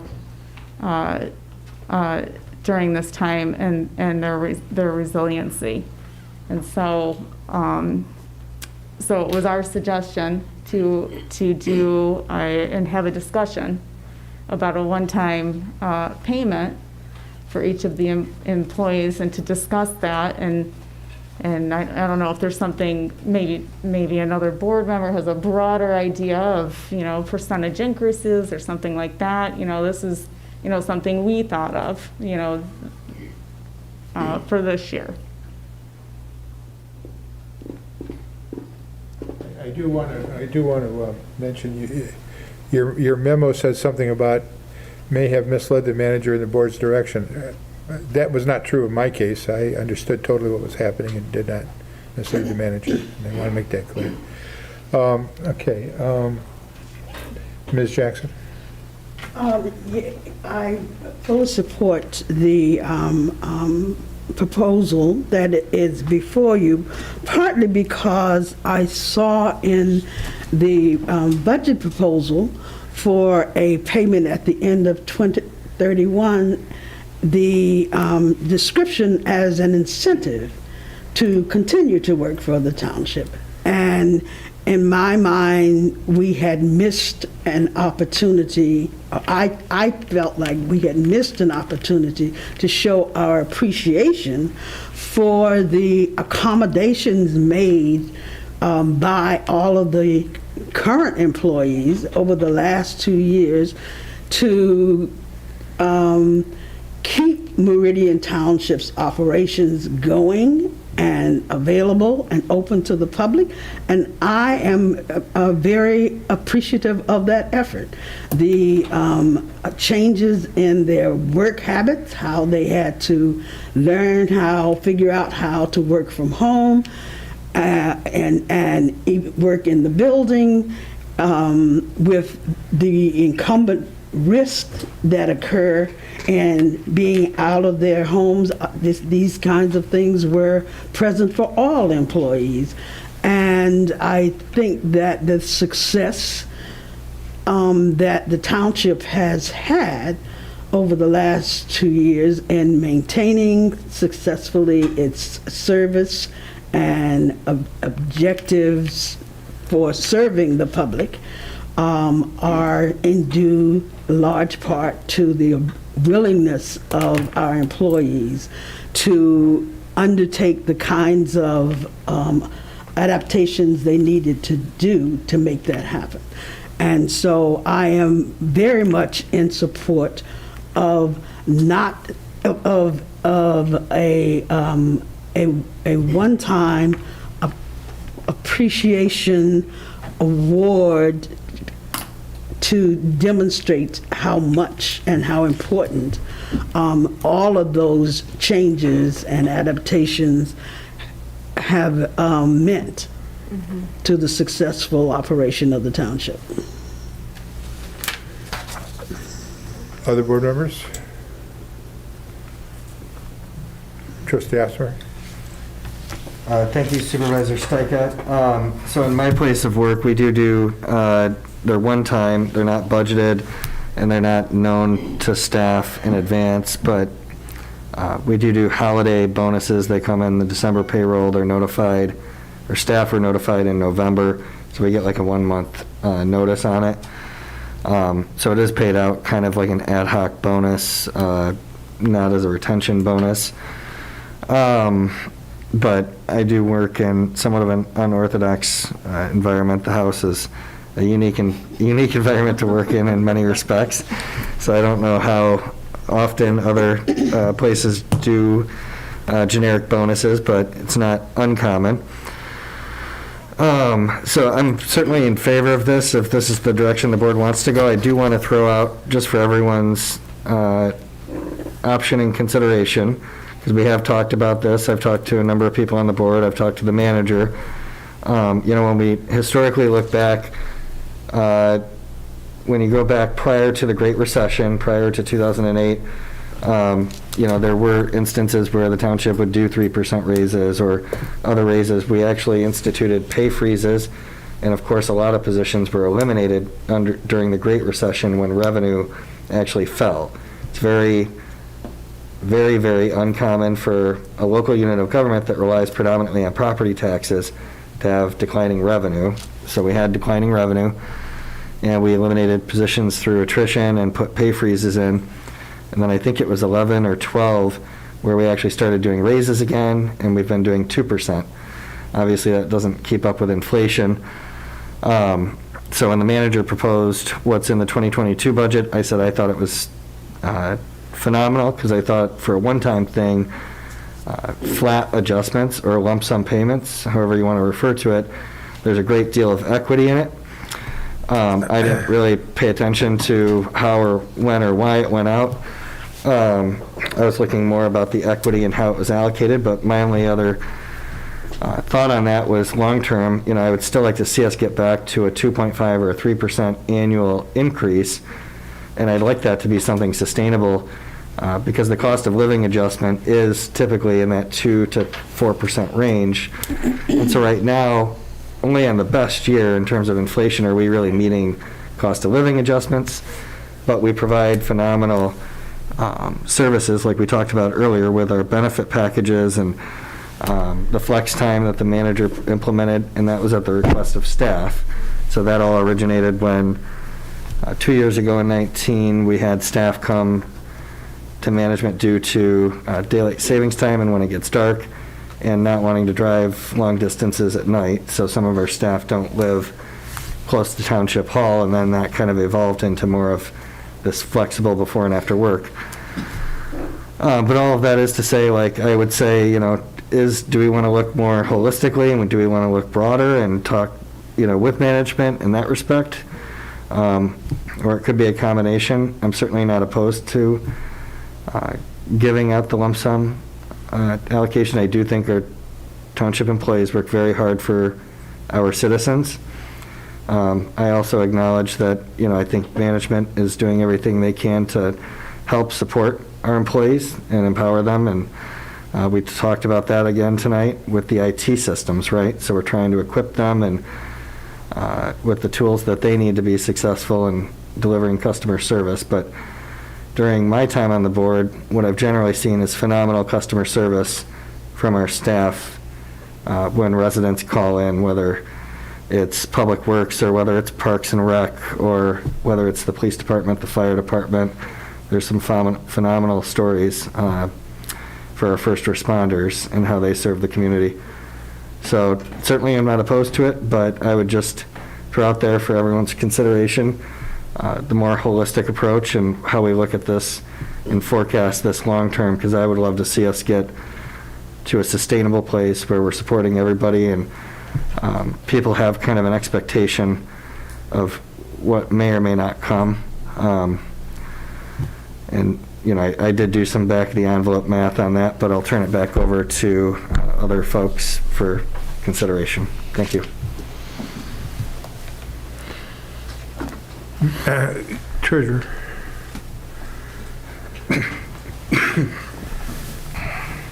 I'd like the idea of showing our employees that we appreciate the work they're doing. Being an employee myself, I think we've made great ends to that goal we are currently. I think a more effective way to do this, really we have two goals. One is to show our employees we appreciate them, but also employee retention was the goal of the budget item. So I would rather see this $1,000 put out to extend our employee retention for a second year. So we gave our employees $1,000 at the end of 2021 and $1,000 at the end of 2022. It ensures longevity by our employees. They get the money, that's something they can count on and even budget for. The problem I have with this specific action, and I know that the intentions are good, and I know the intentions are to thank our employees for the good work, is that my biggest issue is it goes against our core organizing principle of corporate governance. That is, we set the policy and Manager Walsh implements it. We don't hire, we don't fire, we don't set wages, we don't set working conditions. We set a policy which the manager then follows. That's how we're organized. To step in here in October and provide a $1,000 bonus for each employee is to, in essence, take over his job. To move into his lane and say, well, we think you need this extra money, so we're going to give you this money. And it completely or severely damages the relationship he has with our employee unions, our employee managers. It's just out of character for this board to step in and say, well, here's the new wages, we're going to change wages here by offering this $1,000 bonus. It just violates our core principle, that is, we set policy, he sets the practices, he implements it. It's moving out of our lane, and I don't think any of us want to do that. We've talked about it before. The other issue I have with this, and that is that notion of it being equitable. It makes it sound like, well, we have a healthy fund balance, and it's only equitable to share that with our employees who've had a tough year and a half, and I agree they have. But the fact is, we've all had a tough year. Our 44,000 taxpayers have had a tough year and a half. The whole country has had a tough year and a half, and our employees have had a tough time, and I believe the management team has done their best to make it as accommodating for them as possible. But it's nothing unique to our employees to deal with COVID. It's an international situation. It's been a tough year globally. Other problem with the idea of this sharing the wealth with our employees is that, quite honestly, this isn't money we earned. We collected this money. This isn't our money. We all know this money belongs to our 44,000 residents. It's our job to be stewards of that money and spend it wisely and prudently. Let's look at where we stand. We have about $8 million in our reserve fund. That's about $535 per household. Think of that as the savings account per household, about $535. We also have $28 million in pension liability. That's about $1,865 in debt. So we put the average, for the average household, 1,500 households in the township, they have about $535 in savings and about $1,865 in debt, due to decisions made by this board, not this board, but the board over the years. So we're in a situation where they're about $1,200, $1,300 behind. And to spend $165,000 adds to, takes away from their savings account and does nothing with the debt. So again, it's going to be a very popular decision if the board approves it. Who doesn't like getting money? It's going to be wildly popular in this building. People are going to think this board is the greatest thing ever. But we need to make sure we're doing the right thing and the prudent thing. Because this isn't money we earned. This is money we collected, and we made a promise to the public to use it as prudently as possible. So the question I would like to have asked next is from the manager, and is to talk about what we have done, and ask him to explain to what we've done in the township to show appreciation heretofore. Where do we compare to what other communities have done? where do we stand? Do our employees have a sense that we do appreciate them currently, or have we neglected them? So then I would ask for the manager to then speak about what's been done to date to show our employees we appreciate their good work. Those are my comments. Thank you. Did you want to comment, Mr. Walsh? Sure. It's a tough issue. It's an emotional issue. I appreciate everything that's been said tonight. It's all true. We all want to do in the best interest of our 165 team members. And we also have 45,000 residents that we have to look out for. We have huge debt in this township. So when people look at, we have $8 million in the bank, well, we're underwater. But the good news is we used to be underwater by 35 million. Now it's only 28. So we've made great progress. I want to talk a little bit. You may not be aware, but maybe you are. But over the last 5 years, we've handed out over $1 million that we didn't have to the team members. Does anybody know that? If you take a look at go back 5 years ago, we increased the defined contribution employees voluntarily from 8.5% to 10%. What is that on a $50,000 a year employee over 5 years? Well, that's about $4,000 per person, just voluntarily gave away in the defined contribution end of it. In 2016, we gave away $1,000 per employee. And in 2022, we're going to give away another $1,000. You add all that up, it's about $6,500 per employee. It's more for police and fire, if you want to do an average, because we gave the two $1,000 payments for their work during COVID. So if you add all that up, it's about $1.1 million that we've handed out just over the last 5 or 6 years. So have we treated people fairly? Absolutely, we have. We voluntarily said, here, you're supposed to get 8.5%. You don't even need to negotiate it. We'll give you 10% for the non-MERS employees. Twice we've given a 1% one-time payment over the last 5 years. We're going to give $1,000 in 2022. That's not required. We pay full premium health care. I think Trustee Opsimer at the House pays $6,000 towards his premium. $6,000. Here, zero. And what about your high deductible that we have here? Well, tonight we're going to pay about 80 or 90% of your deductible. Now, we're going to pay it twice. No, now we're going to pay it once. You're here in January, you get it all. We have mental health hours. We stop what we're doing and we provide a mental health hour. And we give away $500. 5 people win $100 of those mental health hours. What other communities in Michigan are doing mental health hours and giving away cash?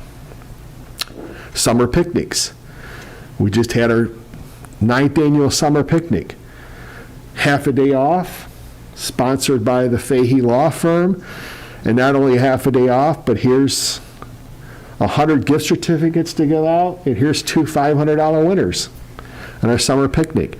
Our holiday party, sponsored again by the Harkness Law Firm and the Fahey. Here's $3,500 that we give away, plus in addition to gift certificates at our holiday party, plus the half a day off, plus your meal. The Lugnuts game. Half a day off, go to the Lugnuts game, and oh, by the way, here's money for your food, too. The Archie Virtue Excellence Award. $3,000 committed to that. That's handed out to the employees where we honor the best and brightest employees that we have. 13 holidays, 12 sick days, and most importantly, 4 to 7 weeks of vacation when you add in the flex time. Flex time is a huge deal here. In fact, I would venture to say if you ask our employees, and I'm not degrading what you're looking at doing, I'm just saying what we are doing, and we're doing a lot. And if you add in this other payment that you're talking about tonight, we're approaching $500,000 just within a few months of handouts. 70,000 to police and fire, 70,000 to police and fire, 165 next year, another 165. It's $470,000. We went to a flexible work schedule, not for police and fire. It's not ever going to be a level playing field. I don't know if you think back to your days, for some of you that are retired and think about your workplace environment. Was it always a level playing field for all the employees? It's not. And we try our best, we strive for that. But police and fire were here and worked every day during COVID. And then the federal government came out with 80 hours of time off. And they said, if you're essential, you don't have to get it. Police and fire didn't get it. Public Works got some of it. The rest of us got all of it. Some of us were here every day. But for those employees, they were home for 8 weeks. And no, we couldn't keep them busy. There's just some jobs, a lot of jobs you have to be here to fulfill. That's not their fault, but they were given 8 weeks at home while the police and fire reported every day. So the board ended up giving the police and fire a couple of payments, $1,000 payments for that. What happened when people came back? We said, well, it's going to be tough to come back. Some people, because they were accruing time off while they were home, some people came back and their time allotment was more than what's allowed, so they took vacation in the 9th week. Had to, because their time accrued was over the limit. Once they came back, we said, well, we know it's going to be tough to come back for 8 hours a day, so why don't we start a flex time? So we've had flex time now for several months, maybe bordering on a year, where you work 7.5 hours a day. You choose 8 to 4:30 or 8:30 to 5. You add that extra time up to what people are allowed. Some people have up to 7 or 8 weeks of vacation time. We offer 3 personal days. So you account for the holidays and the sick days and the vacation, the flex time, the personal days, all your health care paid, the holiday party, the summer picnics, the lug nuts game, mental health days, and then the additional payments. I'm happy that we're really good to our team here, and we are. But I think tonight, I would hope that what you want to do, you'd rechannel and repurpose and think about a way of doing it in 2022, whatever that is, an additional. You want to add to the $1.1 million that we've handed out over the last 5 years. You want to add to that. That's not taken into account the payments that I've mentioned. The 1.1 doesn't include the $500,000 you're talking about. If you add that all together, just in the last 5 or 6 years, we've handed out $1.6 million to our team members. This township sets the bar in the entire state of Michigan. If you want to talk to other communities about what they do for their team, we are at the top. And I know some of you made phone calls and you ask other communities what they're doing. They're not doing what we're doing. I just think we ought to take a step back. I appreciate what you're looking at doing, but I think there might be a different way to do it, and to have some kind of control on our budget in 2022 and add it in. Maybe it's a goal-setting topic that we have in December. We figure out how to do it in 2022. But with what we're doing, I believe, as the manager of the committee, we're at a ceiling for what we're doing. People appreciate all the stuff that we're doing, and they certainly appreciate the flex time of 7.5 hours a day. Now, who has that? Police and fire don't have that. Can't offer that to them. So what can I do? What can we offer? What can Director Tehoff and I, who spend hours and hours on trying to level the playing field? And right now, it's level. I think we're really, really good to our team, beyond what anyone's doing in the state. But I think we ought to pause and maybe consider this in 2022. I'm not saying we can't do more, but I just don't think right now is the time. Thank you. Ms. Wozinski, you had your hand up. Yeah, thank you for that explanation, Manager Walsh. I would agree that I feel that you and your staff have worked really hard to give appreciation for our staff, and I know that's not easy in using and working outside the box. I think you've done a really good job at. You had a few things that you mentioned, and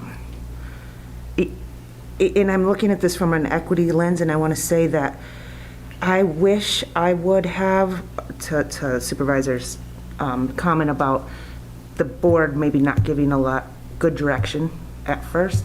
I wish I would have thought of this a while ago so that it wouldn't be coming up just now. I feel I was somewhat irresponsible in that as a board member, that I should have seen this earlier.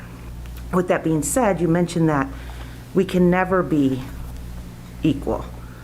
And I agree, we have different roles, different responsibilities, and I don't think equality is what we're looking for equity.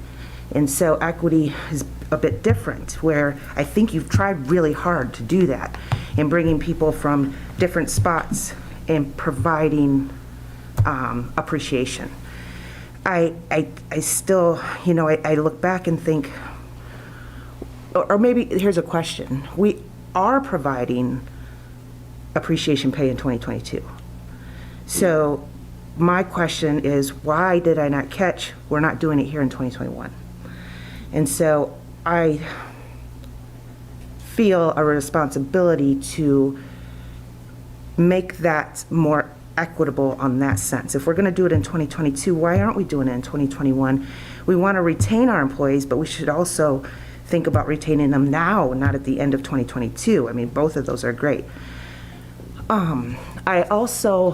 Do you want me to answer that as a question? Yes, please. Yeah, I'll just address it real quick. We did, equity is very important, and we did reach that this year, because what we said is the police and fire, they were here every day. They didn't get the 80 hours of federal time off.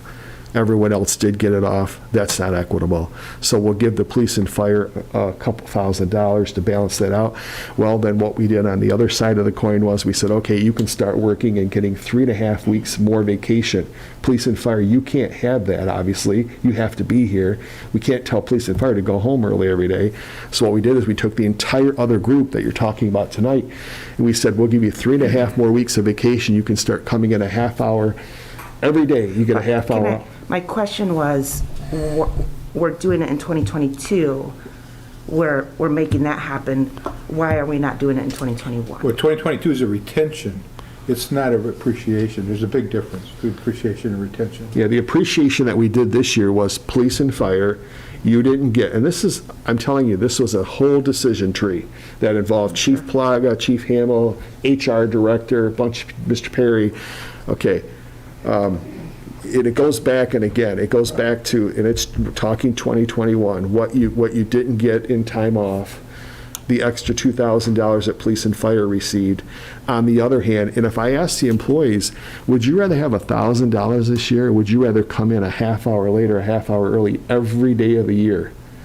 I have a feeling that our employees would rather have a half hour every day off to themselves. And so, but again, not to police and fire, but we offered that to all of the other employees, and they love it.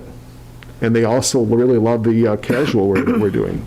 So we have balanced it out rather well in 2021, and in 2022, it's equitable. Everyone who's here receives the payment, and the flex time and all that will continue. So we have balanced it out according to all the people making the decision on what we're doing.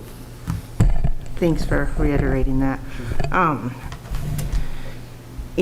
go back to appreciation for our staff, and, thinking maybe, Trustee Absamer brought up a point, maybe, we look at this on a long-term equitable, where, we at the state get a percentage and/or a lump sum, depending on the year.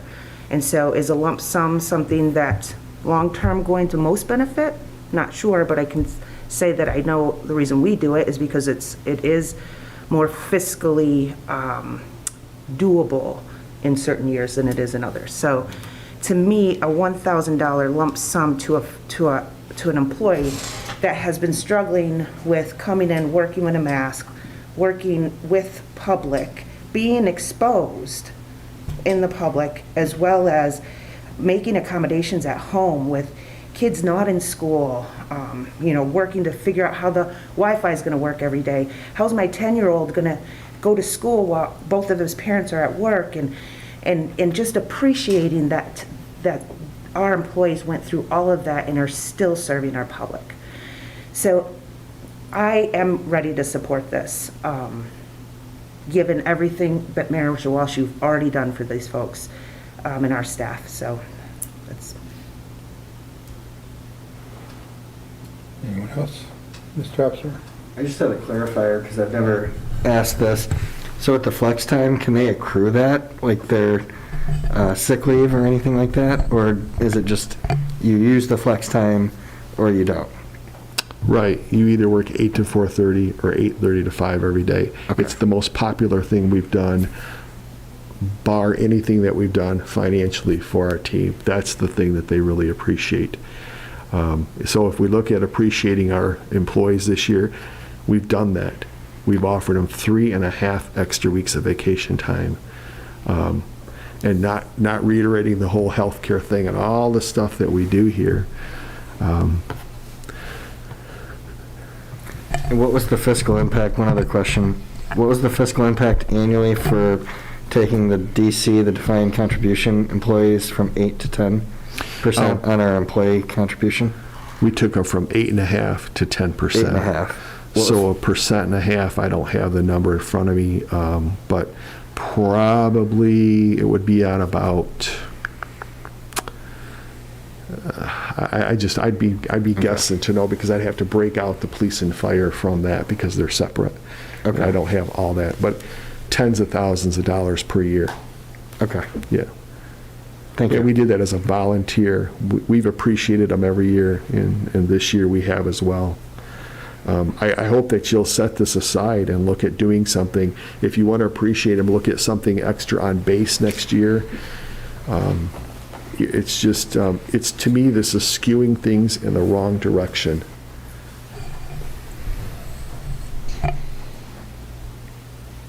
I agree with the treasurer earlier. This is really a managerial function, and that we're kind of stepping in a direction that we don't normally step by after we've already adopted the budget and everything else. Instead of bringing it up as part of the budget process and having the manager's input and direction and putting it in that budget, here we are after the fact. I agree with the treasurer. Well, we'll have this on the agenda for next time and see what happens. Okay, comments again, there's nobody here from the public. Other matters from the board? If not, we have a closed session that we have to deal with. Legal question that, actually it's litigation that's ongoing, as well as legal advice from our attorney, and I look for a motion to go into closed session. I move to go into closed session. Support. Who supported? Jackson, Okay, thank you. and we need a roll call? Don't we need to read the full motion? Sure, agenda. do we have what in here? Let's see. Yes. Okay, I'll go. read it, and Treasurer DeShane can say so moved. Motion to go in closed session to discuss a written confidential legal opinion from the township attorney concerning prevailing wage.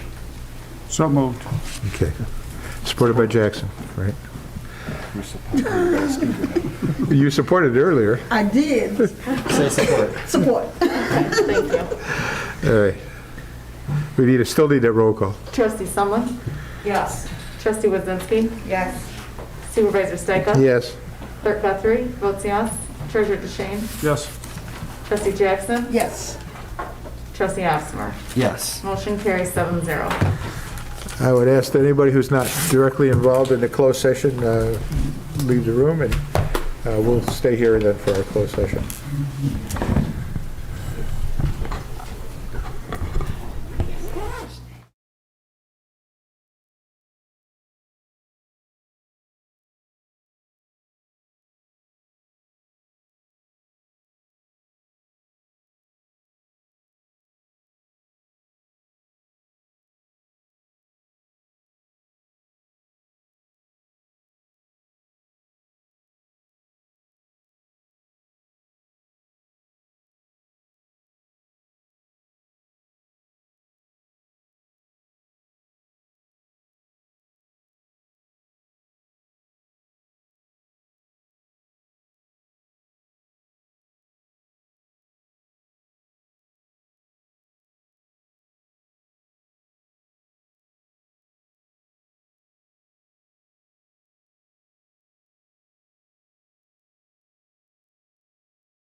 moving. Okay.